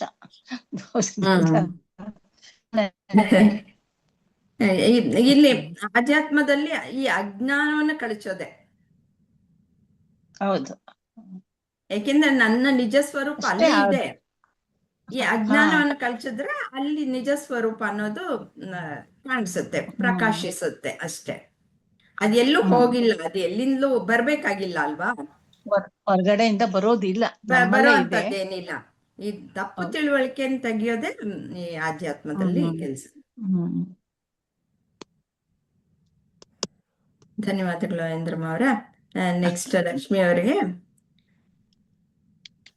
ಚಕ್ಷುರ್ಭ್ಯಾಂ ಭ್ರಮಶೀಲಾಭ್ಯಾಂ ಸರ್ವಂ ಭಾತಿ ಭ್ರಮಾತ್ಮಕಂ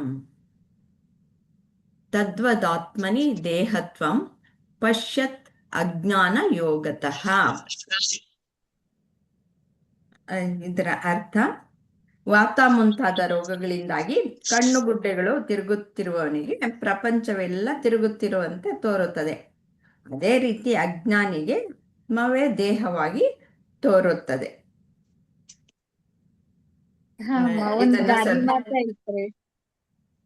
ಅಂದ್ರೆ ಅದೇ ಇವಾಗ ನಮ್ಮ ಇಂದ್ರಿಯಗಳಿಗೆ, ನಮ್ಮ ಒಂದು ಕರ್ಣಗಳಿಗೆ ಅಂತ ಇಟ್ಕೊಳ್ಳಿ, ಅದಕ್ಕೆ ಏನೋ ತೊಂದರೆ ಆಗತ್ತೆ, ಅದರಿಂದ ನಾವು ಈ ಪ್ರಪಂಚನೇ ಬೇರೆ ಬೇರೆ ರೀತಿಯಲ್ಲಿ ಕಾಣಿಸ್ತಾ ಇದೆ ಅಂತ ತಿಳ್ಕೊಳ್ತೀವಿ ಅಂತ ಎಕ್ಸ್ಪ್ಲೇನ್ ಮಾಡ್ತಾ ಇದ್ದಾರೆ. ಹ್ಞೂನ್ರಿ. ಹಳದಿ ಚಸ್ಮಾ ಹಾಕೊಂಡಿರೋರ್ಗೆಲ್ಲಾ ಹಳದಿನ ಕಾಣ್ತಂತೆ ಅಂತ ಹೇಳಿ ಗಾದೆ ಮಾತ ಐತಲ್ಲ ಅಮ್ಮ. ಅದ ತರ ನಾವು ಕಣ್ಣ ನಮಗ್ ಏನ ಆತಂದ್ರುನು ಜಗತ್ತೆಲ್ಲ ಹಂಗ ಐತಿ. ನಮ್ಗ್ ಯಾವ್ದೋ ಒಂದ್ ತ್ರಾಸ್ ಬಂತಂದ್ರುನು ಜಗತ್ ಯಾವಾಗ್ಲೂ ಪೂರಾ ಇರದ ಹಂಗೈತಿ ಅಂತ ಹೇಳಿ ಹೆಂಗ ದೋಷಾರೋಪಣೆ ಇನ್ನೊಬ್ರ ಮ್ಯಾಲ್ ಮಾಡ್ತೇವೆ, ಅದ ತರ ನಾವ್ ಹೆಂಗದೇವೆ ಅದ್ ಎಲ್ಲಾ.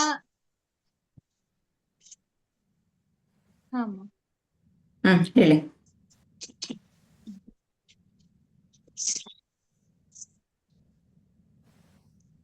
ಏನು ಕೇಳಿಸ್ತಾ ಇಲ್ಲ. ಆತರ ನಾವು ದೇಹ ಮನಸ್ಸು ಬುದ್ಧಿನ ನಾನು ಅಂತಂದ್ ಹೇಳಿ ಆರೋಪ ಮಾಡ್ಕೊಂತೇವಿ. ನಾನೊಂದು ಸಚ್ಚಿದಾನಂದಾತ್ಮ, ಸಚ್ಚಿದಾನಂದ ಚೈತನ್ಯ ಆತ್ಮ ಅಂತಂದ್ ಹೇಳಿ ತಿಳ್ಕೊಬೇಕಿಲ್ಲೇ ಅಂತಂದ್ ಹೇಳಿ ನನಗ್ ಹಂಗ ಅನಸ್ತು ಅಮ್ಮ. ಈಗ ನಾವು ಇನ್ನೊಬ್ರನ್ ದೇಹ ರೂಪಿಯಾಗೆ ನೋಡ್ತೇವ್ರಿ. ಅವ್ರ ಕಣ್ಣು ಕಿವಿ ಮೂಗು ಬಾಯಿ ಅದ್ರಿಂದನ ನೋಡ್ತೇವ್ರಿ. ಇಲ್ಲ ಅವ್ರೊಳಗು ಒಂದು ಚೈತನ್ಯ ಆತ್ಮ ಶಕ್ತಿ ಅನ್ನೋದ್ ಐತಿ, ಅದ್ರಿಂದ ಅವ್ರ ಆತರ ಅಂತಂದ್ ಹೇಳಿ ಎಲ್ಲಾರು ಒಂದನ್ನ ಭಾವನೆಯಿಂದ ನೋಡ್ಬೇಕಂತಂದ್ ಹೇಳಿ ಆತರ ಹೇಳ್ಯಾರ. ಹಳದಿ ಚಸ್ಮಾ ಹಾಕೊಂಡು ಎಲ್ಲಾರ್ನು ನೋಡ್ಬೇಡ್ರಿ, ಎಲ್ಲಾರ್ನು ದೋಷಪೂರಿತ ಕಣ್ಗಳಿಂದ ನೋಡ್ಬೇಡ್ರಿ ಅಂತಂದ್ ಹೇಳಿ ಹೇಳ್ಯಾರ ಅಂತೇಳಿ ನನಗ್ ಹಂಗ ಅನಸ್ತವಮ್ಮ. ಯಾರೋ ಒಬ್ರು ತಪ್ಪು ಮಾಡತ್ಲೇನ ಎಲ್ಲಾರು ತಪ್ಪು ಮಾಡ್ಯಾರ ಅನ್ನೋದ್ರ ಬದ್ಲು ಏನ್ ಖರೆ ಐತಿ ಅದನ್ನ ತಿಳ್ಕೊಳ್ರಿ ಅಂತಂದ್ ಹೇಳ್ಯಾರ ಅಂತ ನಂಗ ಹಂಗ ಅನಸ್ತಮ್ಮ. ಧನ್ಯವಾದ ಅದ್ರ ರೀ. ಪ್ರಪಂಚ ಅಂತಂದ್ರೆ ನಾವು ಆ, ಅದನ್ನ ನೋಡ್ತೀವಿ. ಅಲ್ಲಿ ಏನಾಯ್ತು, ಆ ಘಟನೆಗಳು, ಮತ್ತೆ ಆ ನಾಮರೂಪಗಳು, ಅಲ್ಲಾಗುವ ಕ್ರಿಯೆಗಳು, ಅದನ್ನೆಲ್ಲ ನೋಡ್ತೀವಿ. ಆದ್ರೆ ಹೌದ್ರಿ. ಅದು ಸತ್ಯನ ಅನ್ನೋದನ್ನ ನಾವು ಪರಿಶೀಲನೆ ಮಾಡ್ಬೇಕಾಗಿರೋದು ಈ ಅಪರೋಕ್ಷ ಅನುಭೂತಿಯಲ್ಲಿ. ನಿಜವಾಗ್ಲೂ ಆ ಘಟನೆಗಳೆಲ್ಲ ಸತ್ಯವ, ಅದ್ರ ಹಿಂದೆ ಇರುವಂತಹದ್ದೇನು, ಈ ಪ್ರಪಂಚ ಅನ್ನೋದು ಎಷ್ಟು ಮಿಥ್ಯ ಅನ್ನೋದನ್ನ ನಾವು ತಿಳ್ಕೊಳ್ಬೇಕಾಗಿರೋದು ಮೂಲತಃ ಇಲ್ಲಿ ಅಪರೋಕ್ಷ ಅನುಭೂತಿಯಲ್ಲಿ. ಅವೆಲ್ಲವೂ ಸಹ ತೋರಿಕೆನೆ. ವ್ಯಾವಹಾರಿಕವಾಗಿ ನಾವು ಚಿಂತನೆ ಮಾಡೋದು ಸರಿಯಾಗೇ ಇದೆ, ಆದರೆ ಅವೆಲ್ಲವೂ ನಾವು ತೋರಿಕೆ. ಅವನು ಕೆಟ್ಟವನು ಒಂದು ಕೆಲಸ ಮಾಡ್ದ, ಒಳ್ಳೆಯವನು ಇನ್ನೊಂದು ಕೆಲಸ ಮಾಡ್ದ, ಆದರೆ ಅವನಲ್ಲಿ ಯಾವ ಒಂದು ನಂಬಿಕೆ ಇತ್ತೋ ಆ ರೀತಿಯಲ್ಲಿ ಅವನು ಕೆಲಸಗಳನ್ನ ಮಾಡಿರ್ತಾನೆ. ಆದರೆ ಅವೆಲ್ಲವೂ ಸಹ ಈ ಅಪರೋಕ್ಷಾನುಭೂತಿಯ ಒಂದು ಶ್ಲೋಕಗಳಲ್ಲಿ ಇದು ಯಾವುದು ಸತ್ಯನೇ ಅಲ್ಲ ಅಂತ ಮುಂದೆ ತಿಳಿಸ್ಕೊಡ್ತಾರೆ. ಹೇಗೆ ಎಲ್ಲ ಕರ್ಮಗಳನ್ನು ಸಹ ಏನು ಇಲ್ಲ, ಅಲ್ಲಿ ಏನು ನಡೆದೇ ಇಲ್ಲ, ಪ್ರಪಂಚ ಅನ್ನೋದೇ ಇಲ್ಲ ಅಂತ ಹೇಳ್ತಾರೆ. ಅಂದಮೇಲೆ ಅದೆಲ್ಲ ಸತ್ಯ ಅಂತ ಹೆಂಗ್ ನಂಬ್ಕೊಳಕ್ಕಾಗತ್ತೆ? ಅಲ್ಲಿರೋದು ಬರೀ ಆತ್ಮನೇ. ನಾವು ಬರೀ ಆತ್ಮನ ಕಡೆಗೆ ಮಾತ್ರವೇ ನೋಡುವಂತಹದ್ದನ್ನ ನಾವು ಕಲಿತಾ ಹೋಗ್ಬೇಕು. ಆಗ ಇದೆಲ್ಲ ಏನೇ ಆಗ್ತಾ ಇದ್ರೂ ಸಹ ನಮ್ಮನ್ನ ಚಲನೆಗೆ ಒಳಪಡಿಸೋದಿಲ್ಲ. ಇಲ್ಲಿ ಈ ಚಲನೆಯನ್ನೇ ಹೇಳ್ತಾ ಇದ್ದಾರೆ. ಇವಾಗ ಕಣ್ಣಿನ ದೋಷದಿಂದ ಎಲ್ಲ ತಿರುಗ್ತಾ ಇದೆ ಅಂತ ಅಂದ್ಬಿಟ್ಟು ಈ ಅಪ್ಪಳೆ ತಿಪ್ಪಳೆ ಎಲ್ಲ ಆಡೋದಾಗ್ಲೂ ನಮಗೆ ತಲೆ ಸುತ್ತಾಗಿ, ಸಣ್ಣ ಮಕ್ಕಳಲ್ಲಿ ನಾವೆಲ್ಲ ಆಡಿದೀವಿ ತಾನೆ. ಈಗಿನ ಮಕ್ಕಳು ಆಡಲ್ಲ, ನಾವೆಲ್ಲ ತುಂಬಾ ಆಡಿದೀವಿ. ಆವಾಗ ಪೂರ್ತಿ ಎಲ್ಲ ತಿರುಗತ್ತೆ. ಅದು ಯಾತಕ್ಕೆ ಹಂಗೆ? ಅದೆಲ್ಲ ಆರೋಪನೆ ಆಗೋದು. ಇದಕ್ಕೆ ಬಹಳ ಉತ್ತಮವಾದ ಒಂದು ಉದಾಹರಣೆಯನ್ನ ಗುರೂಜಿ ಎಲ್ಲ ಕೊಟ್ಟಿದ್ದಾರೆ. ಇವಾಗ ಸೂರ್ಯ ನೀರಿನಲ್ಲಿ ಒಂದು ನೀರಿನಲ್ಲಿ ನೋಡಿದಾಗ ಸೂರ್ಯ ಕಾಣಿಸ್ತಾನೆ. ನೀರಲ್ಲಿ ಕಾಣಿಸ್ದಾಗ ಚಲಿಸ್ದಂಗೆ ಕಾಣಿಸ್ತಾನೆ. ಚಂದ್ರನೂ ಆಗ್ಬೋದು, ಸೂರ್ಯನೂ ಅಷ್ಟೇ. ಹೀಗೆ ಅಲ್ಲಾಡ್ದಾಗೆ ಕಾಣಿಸೋದು ನಮ್ಗೆಲ್ಲರಿಗೂ ಅನುಭವಕ್ಕೆ ಬಂದಿರುವಂತಹದ್ದೇ. ಒಂದು ಪಾತ್ರೆನಿಟ್ಟು ಅದ್ರಲ್ಲಿ ನೀರು ಇಟ್ಬಿಟ್ಟು ನೋಡಿದಾಗ್ಲೂ ಸೂರ್ಯ, ಸ್ವಲ್ಪ ಪಾತ್ರೆನ ಅಲ್ಲಾಡಿಸ್ಬಿಟ್ರೆ ನೀರು ಅಲ್ಲಾಡಿದ ತಕ್ಷಣ ಸೂರ್ಯನೇ ಅಲ್ಲಾಡ್ದಾಗೆ ಕಾಣಿಸುತ್ತೆ. ನಾವು ಅಲ್ಲಿಂದ ನೋಡಿದಾಗ, ಅಂದ್ರೆ ನಮ್ಮ ಇಂದ್ರಿಯಗಳು ಮನಸ್ಸಿನಿಂದ ನೋಡಿದಾಗ ಆತ್ಮ ಚಲಿಸಿದಂತೆ ಕಾಣಿಸುತ್ತೆ. ಆದ್ರೆ ನಿಜವಾಗ್ಲೂ ಸೂರ್ಯ ಚಲಿಸಿದ್ನಾ? ಹೇಗೆ ಸೂರ್ಯ ಚಲಿಸಿಲ್ವೋ ಆ ರೀತಿಯಲ್ಲಿ ಆತ್ಮನಿಗೆ ಏನು ಆಗಿರಲ್ಲ. ಈ ಮನಸ್ಸು, ಬುದ್ಧಿಗಳು, ದೇಹ ಎಲ್ಲ ಚಲಿಸಿದಾಗ ಆತ್ಮ ಚಲಿಸಿದ ಹಾಗೆ ನಾವು ಭ್ರಮೆಗೊಳಗಾಗ್ತೀವಿ. ಏಕೆಂದ್ರೆ ನಮಗೆ ಆತ್ಮನ ಇರುವಿಕೆಯಲ್ಲಿ ಅಜ್ಞಾನ ಇರೋದ್ರಿಂದ. ಹೀಗೆ ನಾವು ತಪ್ಪು ತಿಳುವಳಿಕೆಯಿಂದ, ಅಜ್ಞಾನದಿಂದ ನಾವು ಈ ಅಧ್ಯಾಸ ನಮ್ಮ ಮೇಲೆ ಆಗತ್ತೆ. ಪ್ರಪಂಚನೇ ಸುತ್ತಾ ಇದೆ ಅಂತ ಅಂದ್ಬಿಟ್ಟು ತಿಳ್ಕೊಳ್ತೀವಿ. ಇದರಲ್ಲಿ ಏನಾದ್ರೂ ಅನುಮಾನ ಇದೆಯಾ?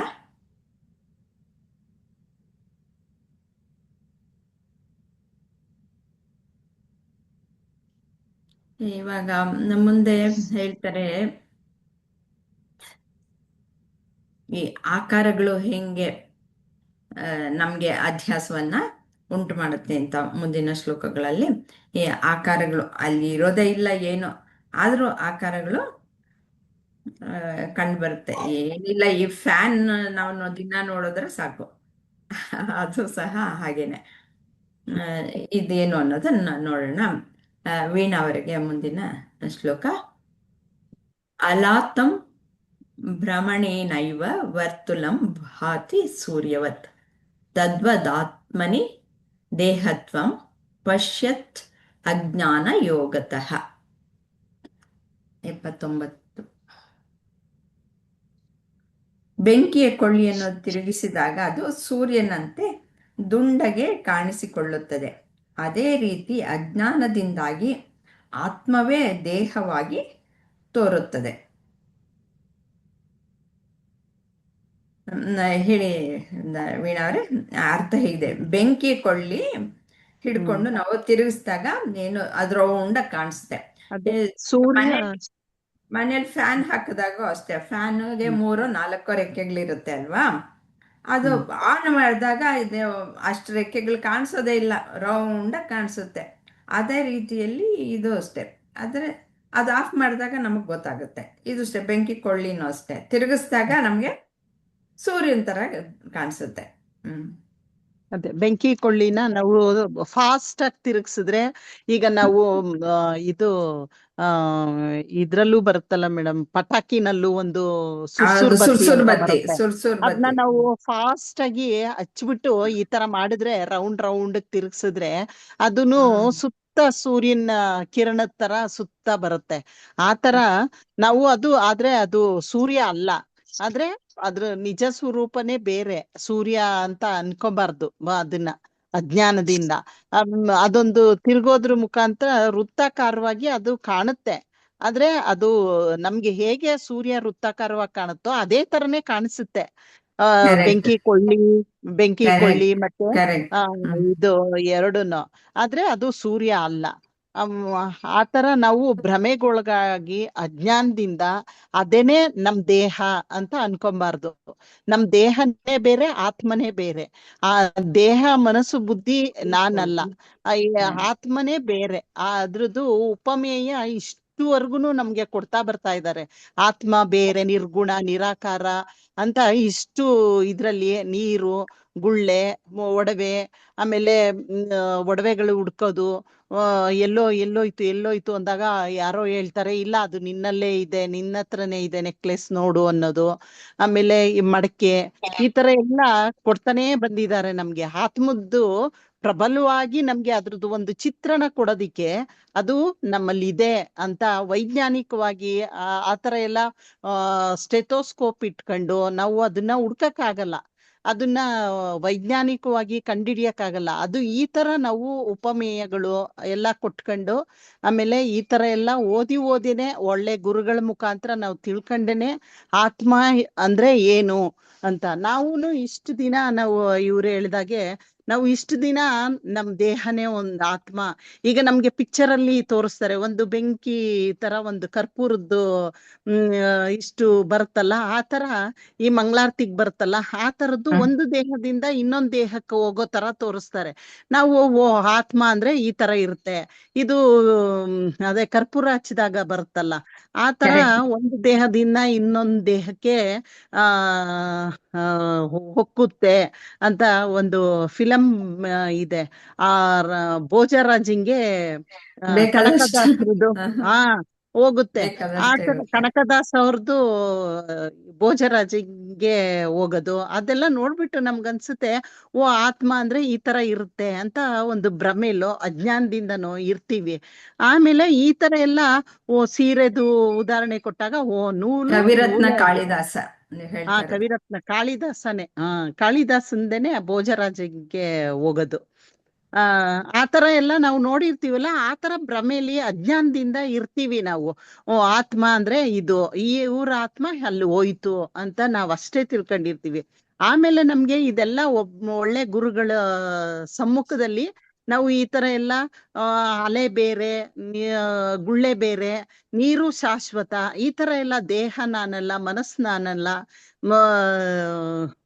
ದೇಹ ಮನಸ್ಸು ಚಿತ್ತ ಅಹಂ ಇದೆಲ್ಲ ನಾನಲ್ಲ ಅಂತ ಗೊತ್ತಾದ್ಮೇಲೆ ನಮ್ಗೆ ಈಗ ಆತ್ಮನೇ ಬೇರೆ, ಅದಕ್ಕೆ ಗುಣ ಇಲ್ಲ, ನಿರ್ಗುಣ ಇಲ್ಲ, ಆಕಾರ ಇಲ್ಲ, ಅಸ್ತಿತ್ವ ಇಲ್ಲ, ಅದು ನಮ್ ದೇಹ ಬೇರೆ, ಅದು ಬೇರೆ ಅಂತ ಈಗ ಅರ್ಥ ಆಗುತ್ತೆ. ಆತರ ನಾವು ಸೂರ್ಯ ಬೇರೆ, ಇದು ವರ್ತುಲ ಬೇರೆ ಅಂತ ಅರ್ಥ ಮಾಡ್ಕೋಬಹುದು ಮೇಡಮ್. ಅಂದ್ರೆ ಆತ್ಮನೇ ಬೇರೆ, ಈ ದೇಹನೇ ಬೇರೆ ಅಂತಂದ್ರೆ, ದೇಹ ಅನ್ನೋದನ್ನು ಆತ್ಮನೇ, ಆದ್ರೆ ಆತ್ಮ ದೇಹ ಅಲ್ಲ. ಅದು ನಾವು ಚೆನ್ನಾಗಿ ತಿಳ್ಕೊಳ್ಬೇಕಾಗಿರೋದು. ಇವಾಗ ಅಲೆ ಅನ್ನೋದು ಏನು, ಅದರಲ್ಲಿರೋದೆಲ್ಲನೂ ನೀರೇನೆ ಅಲ್ವಾ, ಆದ್ರೆ ನೀರು ಅಲೆ ಅಲ್ಲ. ನೀರನ್ನ ಅಲೆ ಅಂತ ನಾವು ಭ್ರಮಿಸ್ಕೊಂಡಿರೋದಕ್ಕೆ ತೊಂದರೆ ಆಗೋದು. ಅಲೆನ ನೀರು ಅಂತ ನಾವು ಸತ್ಯ ಅದರಲ್ಲಿರೋದು ನೀರು ಅಂತ ತಿಳ್ಕೊಂಡಾಗ ನೀರು. ನಾವು ಭ್ರಮೆಗೊಳಗಾಗಲ್ಲ. ಹೌದು. ಹಾಗೆ ಇದು ಹೇಗೆ ನಮ್ಗೆ ಈ ಅಜ್ಞಾನದಿಂದ ಅಧ್ಯಾಸ ಹೇಗಾಗತ್ತೆ, ಇದು ಆಕಾರ ಅಲ್ಲೇನು ರೌಂಡ್ ಆಗೇನಿಲ್ಲ, ಸೂರ್ಯನ ತರ ಏನು ಇಲ್ಲ, ತಿರುಗಿಸಿದ್ರಿಂದ ಅದ್ರ ಎಫೆಕ್ಟ್ ಏನು ಅನ್ನೋದನ್ನ ಇಲ್ಲೆಲ್ಲ ತಿಳಿಸ್ಕೊಡ್ತಾ ಇರೋದು. ಎಫೆಕ್ಟ್ ಅನ್ನೋದು ಹೇಗೆ ನಮ್ಮನ್ನ ಭ್ರಾಂತಿಗೊಳಿಸ್ಬಿಡುತ್ತೆ. ನಾವು ಅದೇ ಸತ್ಯ ಅಂದ್ಬಿಟ್ಟು ಅನ್ಕೊಳ್ತೀವಿ. ಆದ್ರೆ ನಾವು ಸತ್ಯವನ್ನ ಪರಿಶೀಲನೆ ಮಾಡಿ ತಿಳ್ಕೊಳ್ಬೇಕು. ಧನ್ಯವಾದಗಳು ವೀಣಾಜಿ. ಬಹಳ ಚೆನ್ನಾಗಿ ನೀವು ಪ್ರಿಪೇರ್ ಆಗಿ ಬಂದು ಎಲ್ಲ ಹೇಳ್ತಾ ಇದ್ದಾರೆ. ಧನ್ಯವಾದಗಳು. Thank you.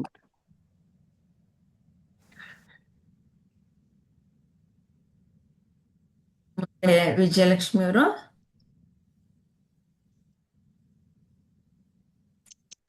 ಮಹತ್ವೇ ಸರ್ವ ವಸ್ತೂನಾಂ ಅಣುತ್ವಂ ಹ್ಯೂತಿ ದೂರತಃ ತದ್ವದಾತ್ಮನಿ ದೇಹತ್ವಂ ಪಶ್ಯತ್ ಅಜ್ಞಾನ ಯೋಗತಃ. 80ನೇದು.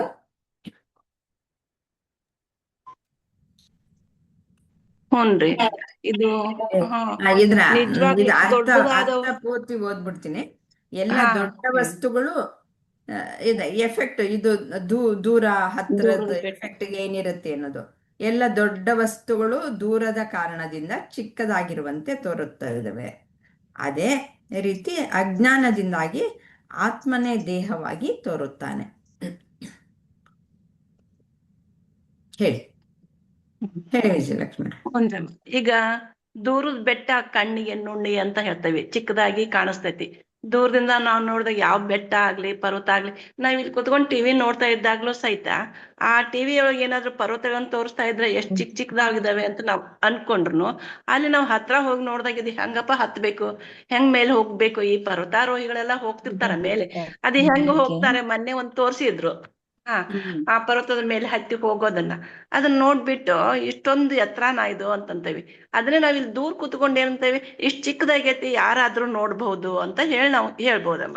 ಅದೇ ರೀತಿ ಈಗ ಒಂದ್ ಅತಿ ದೂರದಿರ್ತಂತ ವಸ್ತುಗಳು ಸಣ್ಣದಾಗಿ ಯಾಕೆ ಕಾಣಿಸ್ತಾವು, ಈಗ ನಕ್ಷತ್ರಗಳನ್ನ ನೋಡ್ತೇವಿ, ಸೂರ್ಯ ಚಂದ್ರಗಳನ್ನ ನೋಡ್ತೇವೆ, ಅವ್ರೆಲ್ಲಾ ನಮ್ ಕಣ್ಣಿಗೀಗ ಚಿಕ್ಕದಾಗೆ ಕಾಣಿಸ್ತವೆ. ನಕ್ಷತ್ರಗಳನ್ನ ನೋಡ್ರಿ ಈಗ ಚಿಕ್ಕದಾಗೆ ಕಾಣಿಸ್ತಿರ್ತಾವ. ಅದನ್ನೇ ಒಂದು ಸೂಕ್ಷ್ಮ ದರ್ಶಕದಾಗ್ಲಿ ಅದರಿಂದ ನೋಡಿದಾಗ ಅವೆಲ್ಲ ದೊಡ್ಡ ದೊಡ್ಡ ಬೃಹತ್ ಆಕಾರದಾಗ ಇರ್ತಾವಂತ. ನಾವಂತೂ ನೋಡಿಲ್ಲ, ಆದ್ರೆ ಇಲ್ಲಿ ಇದ್ರಾಗೆಲ್ಲ ಓದಿದ್ರಾಗ ಅದನ್ನ ಹೇಳ್ಬೋದಮ್ಮ.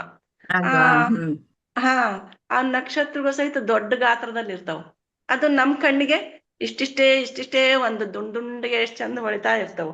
ಹಂಗೆ ಈಗ ಯಾವ್ದೇ ಒಂದು ವಸ್ತುಗಳನ್ನ ತಗೊಂಡ್ರು ಹೇಗೆ ಸಣ್ಣದಾಗಿ ಕಾಣಿಸ್ತವ. ಈಗ ನಾವು ಸಹಿತ ಎಲ್ಲಾ ನಮ್ ಶರೀರದಲ್ಲಿ ಇರ್ತಕ್ಕಂತ ಎಲ್ಲಾ ಜನರಲ್ಲಿ, ಈಗ ನನ್ನಲ್ಲಿ ಆತ್ಮ ಇದೆ ಅಂದ್ರೆ ಅದು ಹೇಗೆ ನಾವ್ ತಿಳ್ಕೊಬೇಕು, ಅದು ಸಣ್ಣದಾಗಿದ್ದೇವೋ ಅಥವಾ ದೊಡ್ಡದಾಗಿದ್ದೇವೋ ಗೊತ್ತಿಲ್ಲ. ಅದನ್ನ ನಾವೇನಂತವಿ, ಎಲ್ಲರ ಶರೀರದೊಳಗೂ ಆತ್ಮ ಇದ್ದಾನೆ ಅಂದ್ರೆ ಚಿಕ್ಕದಾಗೆ ಇರ್ಬೇಕಲ್ಲ ಮನುಷ್ಯನ ಹಾಗೆ.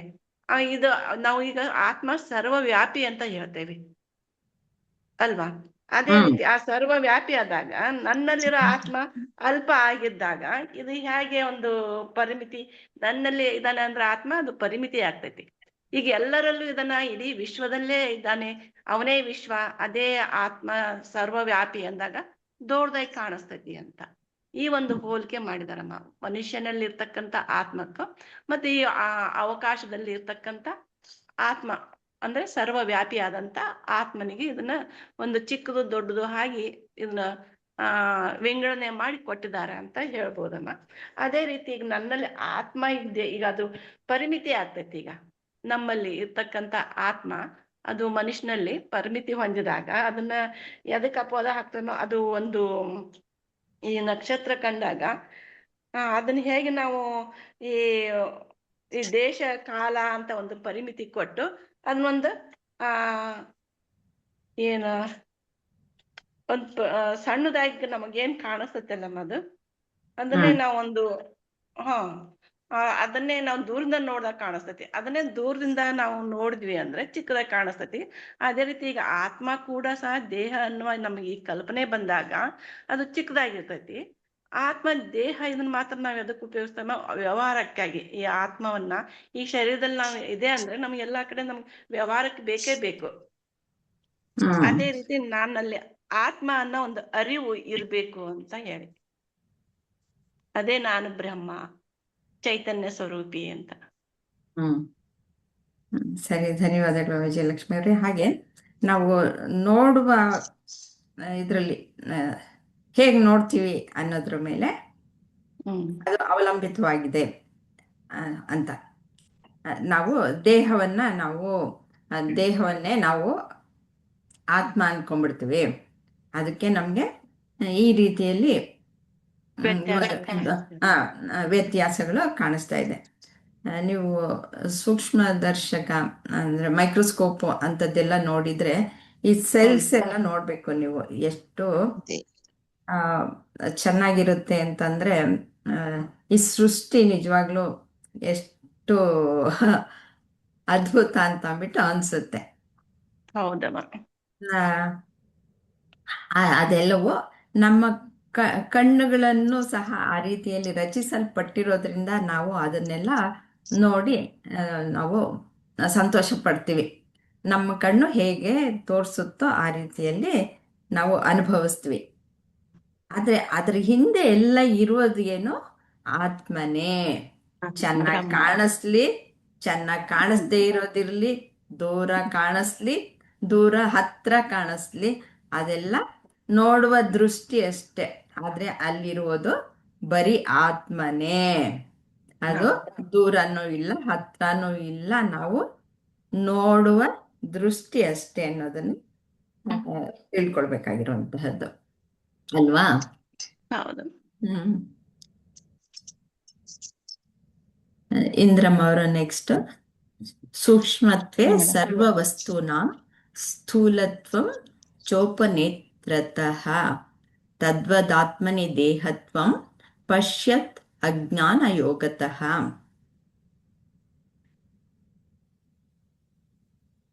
ಅತಿ ಸೂಕ್ಷ್ಮವಾಗಿರುವ ವಸ್ತುಗಳು ಸಹ ಭೂತ ಕನ್ನಡಿಯಲ್ಲಿ ನೋಡಿದಾಗ ದೊಡ್ಡದಾಗಿ ತೋರುತ್ತವೆ. ಅದೇ ರೀತಿ ಅಜ್ಞಾನದಿಂದಾಗಿ ಆತ್ಮವೇ ದೇಹವಾಗಿ ತೋರುತ್ತದೆ.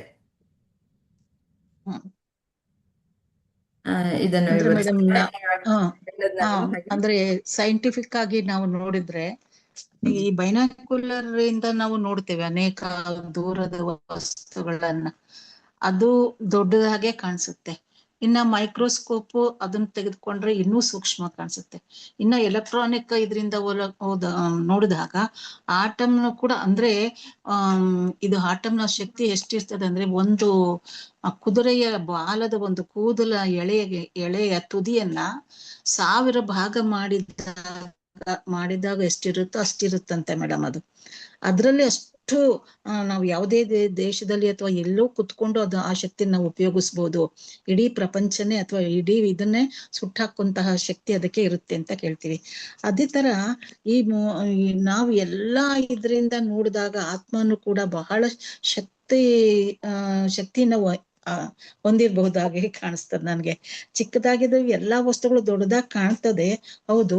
ಆದ್ರೆ ನಾವು ನಮ್ಮ ಜ್ಞಾನದಿಂದ, ನಮ್ಮ ಅರಿವಿನಿಂದ, ನಮ್ಮ ತಿಳುವಳಿಕೆಯಿಂದ ಈ ಆತ್ಮಜ್ಞಾನವನ್ನು ತಿಳ್ಕೊಂಡಾಗ ಸರ್ವಸ್ವವು ನನ್ನ ಆತ್ಮದಲ್ಲೇ ಇದೆ.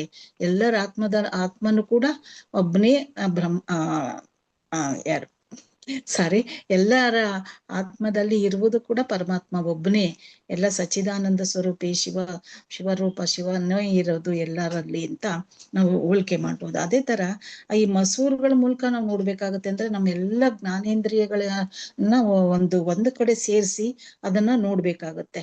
ಇದ್ರೊಳಗೆ ಇನ್ನೊಂದು ನಾನು ಓದಿದ್ದೆ ಮೇಡಮ್, ನಮ್ಮ ಬಾಯಲ್ಲಿರ್ತಕ್ಕಂತಹ ಒಂದು ಕಿರುನಾಲ್ಗೆ ಅಂತ ನಾವು ಕರಿತೀವಲ್ಲ, ಆ ಕಿರುನಾಲ್ಗೆ ಒಳಗೆ ಒಂದು ಹೋಲ್ ಇದೆಯಂತೆ. ಅಂದ್ರೆ ಅದು ಕೂದಲೆಳೆಗಿಂತ ಚಿಕ್ಕದಾಗಿ ಆ ಕೂದಲ ಎಳೆಯ ಒಂದು ಗಂಟಲಿನ ಅದು ಏನಂತೀವಿ ಕಿರ್ನಾಲ್ಗೆ ಅಂತ ಏನ್ ಕರಿತೇವೆ, ಅದರ ಮೂಲಕ ನಮ್ಮ ಈ ಒಂದು ಆಜ್ಞಾಚಕ್ರಕ್ಕೆ ಮತ್ತು ಸಹಸ್ರಾರಕ್ಕೆ ಕೂಡ ಸಂಬಂಧ ಇದೆ ಅಂತ ನಾನು ಓದಿದ್ದೀನಿ.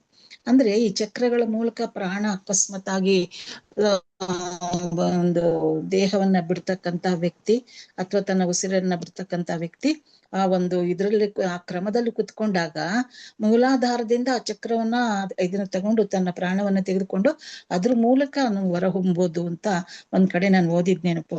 ಆ ತರದಲ್ಲಿ ನಾವು ಎಲ್ಲ ಇಷ್ಟೆಲ್ಲ ಇದ್ರಲ್ಲಿ ನಮ್ಮದೇ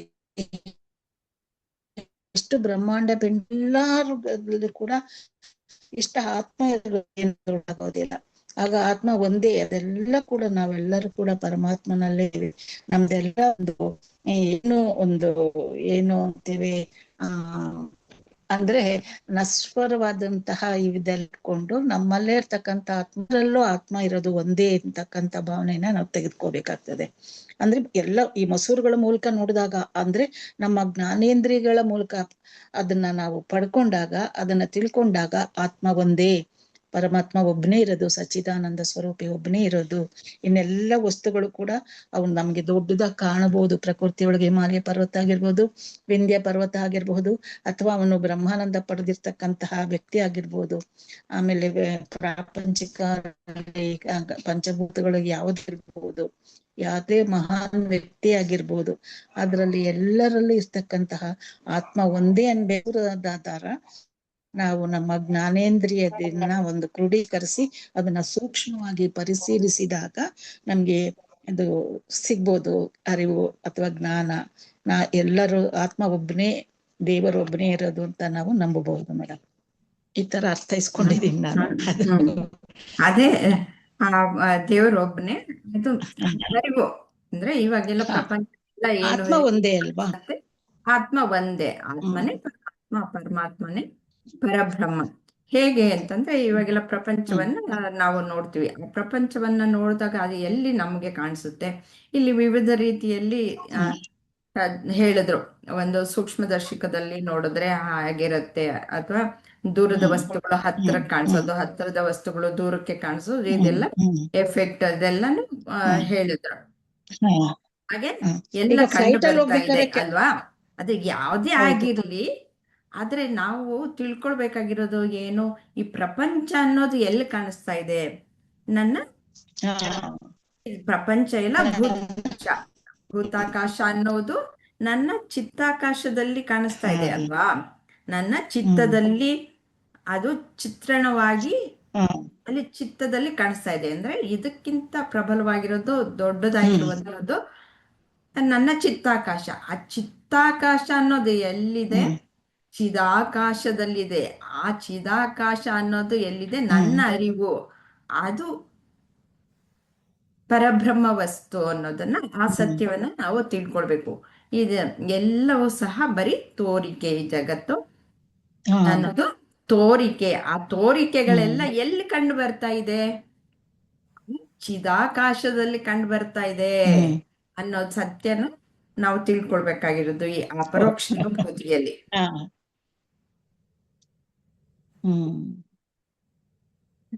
ಲಕ್ಷ್ಮೀಜಿ ನೆಕ್ಸ್ಟ್ 82. ಕಾಚಭೂಮೌ ಜಲತ್ವಂ ವಾ ಜಲಭೂಮೌ ಹಿ ಕಾಚತ ತದ್ವದಾತ್ಮನಿ ದೇಹತ್ವಂ ಪಶ್ಯತ್ ಅಜ್ಞಾನ ಯೋಗತಃ. ನೇತ್ರ ದೋಷದಿಂದಾಗಿ ಗಾಜಿನ ನೆಲವನ್ನು ನೀರು ಎಂದು ಭ್ರಮಿಸಬಹುದು. ಅದೇ ರೀತಿ ನೀರನ್ನು ಗಾಜಿನ ನೆಲವೆಂದು ಭ್ರಮಿಸಬಹುದು. ಅಲ್ಲಿ ನೇತ್ರ ದೋಷ ಕಾರಣ. ಅದೇ ರೀತಿ ಜನರು ಅಜ್ಞಾನದಿಂದಾಗಿ ಆತ್ಮನಲ್ಲಿ ದೇಹವನ್ನು ಕಾಣುತ್ತಾರೆ. ಹೇಗೆ ನೇತ್ರ ದೋಷದಿಂದ ನಮ್ಗೆ ಅಲ್ಲಿ ನೀರು ಅನ್ನೋದು ಇದೆ ಅನ್ನೋದು ಗೊತ್ತಿಲ್ಲ, ಅದು ಅಜ್ಞಾನ. ಇನ್ನೊಂದ್ರಲ್ಲಿ ಅಲ್ಲಿ ಗಾಜಿದೆ ಅನ್ನೋದು ಗೊತ್ತಿಲ್ಲ, ಅದು ಅಜ್ಞಾನ. ಆದ್ರೆ ನಿಜ ಅನ್ನೋದು ಬೇರೆನೆ ಆಗಿದೆ. ಆ ರೀತಿಯಲ್ಲಿ ನಮ್ಗೆ ಕಾಣಿಸ್ತಾ ಇರೋದು ಈ ದೇಹ, ಆದ್ರೆ ಅದರ ಹಿಂದೆ ಇರುವಂತಹದ್ದು ಆತ್ಮನೇ ಅಂತ ಹೇಳ್ತಾ ಇದ್ದಾರೆ. ಹೇಳ್ತೀರಾ? ವಿವರಿಸಿ. ಈಗ ನೀವು ಎಕ್ಸಾಂಪಲ್ ಎಷ್ಟೋ ಕೊಡ್ತಿದ್ರಿ. ಕರೆಂಟ್ ಎಲ್ಲದ್ರೊಳಗೂ ಇರ್ತೈತಿ ಅಮ್ಮ. ಬಲ್ಬ್ ನೊಳಗು ಇರ್ತೈತಿ, ಮಿಕ್ಸರ್ ನೊಳಗು ಇರ್ತೈತಿ, ಆಮೇಲೆ ಲಿಫ್ಟ್ ನೊಳಗು ಕರೆಂಟ್ ಇರ್ತೈತ್ರಿ. ಆದ್ರ ಕರೆಂಟಿನ್ ರೂಪ ಬ್ಯಾರೆ ಬ್ಯಾರೆ ಐತ್ರಿ.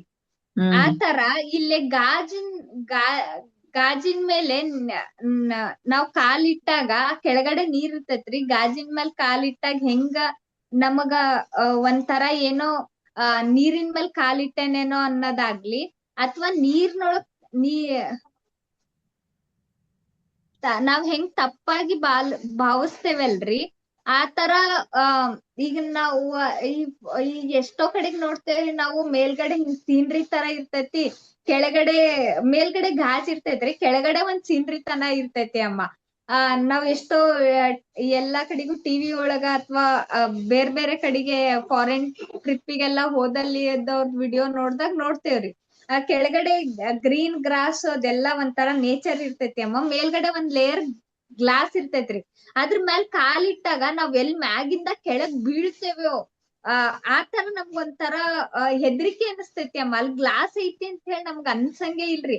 ಅದ್ರ ಮ್ಯಾಲ್ ಕಾಲಿಟ್ಟಾಗ ಎಲ್ ಒಂದ್ ಪ್ರಪಾತದೊಳಗ್ ಬೀಳ್ತೇವ ಅನ್ನೋರ್ ಗತಿ ಅನಸ್ತೈತಲ್ರಿ. ಅದ ತರ ಮನುಷ್ಯ ಏನ್ ಅನ್ಕೊಂಡಾನ, ಈ ದೇಹ, ಈ ಕಣ್ಣು, ಮನಸ್ಸು, ಏನ್ ನಮ್ ಪಂಚೇಂದ್ರಿಯದೊಳಗ್ ನಾವ್ ಏನ್ ನೋಡ್ತೇವಲ್ರಿ, ಅದ ಆತ್ಮ. ಆತ್ಮನ ಕಣ್ಣು, ಕಿವಿ, ಮೂಗು, ಬಾಯಿ, ನಮ್ ಪಂಚೇಂದ್ರಿಯಗಳು ಅಂತಂದ್ ಹೇಳಿ ನಾವ್ ಅನ್ಕೊಂಡ್ಬಿಟ್ಟೇವಿ ಅಮ್ಮ. ಇಲ್ರಿ, ಆತ್ಮ ಅನ್ನೋದ್ ಒಂದ್ ಚೈತನ್ಯ ರೂಪಿ. ಅದಕ್ಕ ಯಾವುದೇ ರೀತಿಯಿಂದ ಈ ತರ ಕಣ್ಣು, ಕಿವಿ, ಮೂಗು ಅನ್ನೋದು ಇರಂಗಿಲ್ಲ. ಎಲ್ಲಾ ಆತ್ಮನು ಒಂದ ಅಂತಂದ್ ಹೇಳಿ ಆತರ ನೋಡ್ರಿ ಅಂತಂದ್ ಹೇಳಿ ಹೇಳ್ತಾ ಇದಾರಂತೆ. ನನ್ಗ ಹಂಗ ಅನಸ್ತು ಅಮ್ಮ. ಈಗ ಹೆಂಗ್ ಕರೆಂಟ್ ಎಲ್ಲಾ ಕಡೆಗೂ ಐತ್ರಿ, ಆದ್ರ ಕರೆಂಟಿನ್ ರೂಪ ಬ್ಯಾರೆ ಬ್ಯಾರೆ ಅದಾವು ಅಮ್ಮ. ಫ್ರಿಡ್ಜ್ ನೊಳಗಿರೋ ಕರೆಂಟು, ಮಿಕ್ಸರ್ ನೊಳಗಿರೋ ಕರೆಂಟು, ಟ್ಯೂಬ್ಲೈಟ್ ನೊಳಗಿರೋ ಕರೆಂಟು ಎಲ್ಲಾ ಒಂದರಿ. ಆದ್ರ ರೂಪ ಹೆಂಗ್ ಬೇರೆ ಬೇರೆ ಅದಾವ, ಅದ ತರ ಮನುಷ್ಯರ್ ಬೇರೆ ಬೇರೆ ಇರ್ಬೋದು, ಆತ್ಮ ಎಲ್ಲಾ ಒಂದರಿ. ಈಗ ನನ್ ಮಗಳದ ಆತ್ಮ, ನನ್ನ ಆತ್ಮ ಎರಡು ಒಂದ. ಅಕಿ ಒಂದ್ ಸ್ವಲ್ಪ ಹೈಟ್, ಪರ್ಸನಾಲಿಟಿ ಒಳಗ ಚೇಂಜ್ ಅದಾಳ, ನಾನ್ ಹೈಟ್, ಪರ್ಸನಾಲಿಟಿ ಒಳಗ್ ಚೇಂಜ್ ಅದೇನಿ. ದೇಹ ಬೆಳೆದೈತೆ ಹೊರತು ಆತ್ಮಕ್ ಯಾವ್ದೇ ರೀತಿಯಿಂದ ಏನು ಇದು ರೂಪ ಅನ್ನೋದ್ ಇಲ್ಲ ಅಂತಂದ್ ಹೇಳಿ ಹೇಳ್ತಾ ಇದಾರ. ನಾವ್ ಒಂದ್ ಭಾವನೆ ಒಳಗ್ ಸಿಕ್ಕೊಂಡ್ಬಿಟ್ಟೇವಿ, ಇಲ್ಲ ಆತ್ಮನ ದೇಹ ಅಂತಂದ್ ಹೇಳಿ. ಆತರ ತಪ್ಪು ತಿಳ್ಕೊಬೇಡ್ರಿ, ತಪ್ಪ ಆರೋಪ ಮಾಡ್ಕೋಬೇಡ್ರಿ ಅಂತಂದ್ ಹೇಳ್ಯಾರ ಅಂತೇಳಿ ನಂಗ ಹಂಗ ಅನಸ್ತಮ್ಮ. ದೇಹನ ಆತ್ಮ ಅಂತಂದ್ಬಿಟ್ಟು ತಪ್ಪು ತಿಳುವಳಿಕೆ ಆಗಿದೆ. ಅದ್ ಯಾಕೆಂದ್ರೆ ಅಧ್ಯಾಸ ಅಂತಂದ್ಬಿಟ್ಟು ಇಲ್ಲಿ ಉದಾಹರಣೆ ಕೊಟ್ಟಿರೋದು ಏನು ಅಂತಂದ್ರೆ, ಗಾಜನ್ನ ನೀರು ಅಂತ ತಿಳ್ಕೊಳ್ಳೋದು, ನೀರನ್ನ ಗಾಜು ಅಂತ ತಿಳ್ಕೊಳ್ಳೋದು. ಯಾಕೆಂದ್ರೆ ಅಲ್ಲಿ ಗಾಜಿದೆ ಅನ್ನುವ ಒಂದು ತಿಳುವಳಿಕೆ ಇಲ್ಲದೆ ಇರೋದ್ರಿಂದ ಅದು ಅಜ್ಞಾನ ನಮ್ಗೆ. ಅದಕ್ಕೆ ಈ ಗಾಜು ಮೊದಲು ಎಲ್ಲೋ ನೋಡಿದೀವಿ ಅಲ್ವಾ, ಅದಕ್ಕೆ ಹಾಗೆ ಊಹೆ ಮಾಡ್ಕೊಂಡು ಅದು ಗಾಜಿದೆ ಅಂತ. ಆ ಗಾಜು ಅಲ್ಲಿ ಆರೋಪ ಆಗಿರೋದು. ಆ ಅಧ್ಯಾಸ ಅನ್ನೋದನ್ನ ನೀವು ಪೂರ್ತಿಯಾಗಿ ತಿಳ್ಕೊಳ್ಬೇಕು. ಹೇಗೆ ಅಧ್ಯಾಸ ಉಂಟಾಗತ್ತೆ? ತಪ್ಪು ತಿಳುವಳಿಕೆಯಿಂದ, ಅಂದ್ರೆ ಅಜ್ಞಾನ. ಅಲ್ಲಿ ಸತ್ಯ ಅನ್ನೋದು ಏನು ಅನ್ನೋದು ಗೊತ್ತಿಲ್ಲದೆ ಇರೋದ್ರಿಂದ ಇದು ಕಾಣಿಸುತ್ತೆ. ಹಾಗೆ ಆತ್ಮ ಅನ್ನೋದು ನನಗೆ ಗೊತ್ತಿಲ್ಲ, ಆದ್ರೆ ಆತ್ಮನ ಅಜ್ಞಾನ ಅನ್ನೋದಿರೋದ್ರಿಂದ ಈ ದೇಹ ಅನ್ನೋದು ಅಧ್ಯಾಸ ಆಗಿದೆ. ಅದಕ್ಕೆ ಅದೇ ಸತ್ಯ, ಅದೇ ನಾನು ಅಂತ ತಿಳ್ಕೊಳ್ತೀನಿ. ಈ ರೀತಿ ತಪ್ಪು ತಿಳುವಳಿಕೆಯಿಂದ ನಾವು ತೊಂದರೆಗೆ ಸಿಕ್ಕಾಕೊಳ್ತೀವಿ. ಅಧ್ಯಾಸದಿಂದ ಏನಾಗುತ್ತೆ ಅನ್ನೋದನ್ನ ಇಲ್ಲಿ ವಿವರಣೆಯನ್ನ 86ನೇ ಶ್ಲೋಕದವರೆಗೂ ಕೊಡ್ತಾ ಹೋಗ್ತಾರೆ. ನಾವು ಇವತ್ತಿಗೆ ಇದನ್ನ ನಿಲ್ಸೋಣ. 83ನೇ ಶ್ಲೋಕದಿಂದ ಮುಂದುವರ್ಸೋಣ ಮುಂದಿನ ತರಗತಿಯಲ್ಲಿ. ಹರಿ ಓಂ ಸರ್. ನಮಸ್ತೆ ಅಮ್ಮ. ಹರಿ ಓಂ ಎಲ್ಲರಿಗೂ. ಹರಿ ಓಂ ಸರ್. ಹರಿ ಓಂ. ಶ್ರೀ ಗುರುಭ್ಯೋ ನಮಃ. ಶ್ರೀಕೃಷ್ಣ ಅರ್ಪಣಮಸ್ತು.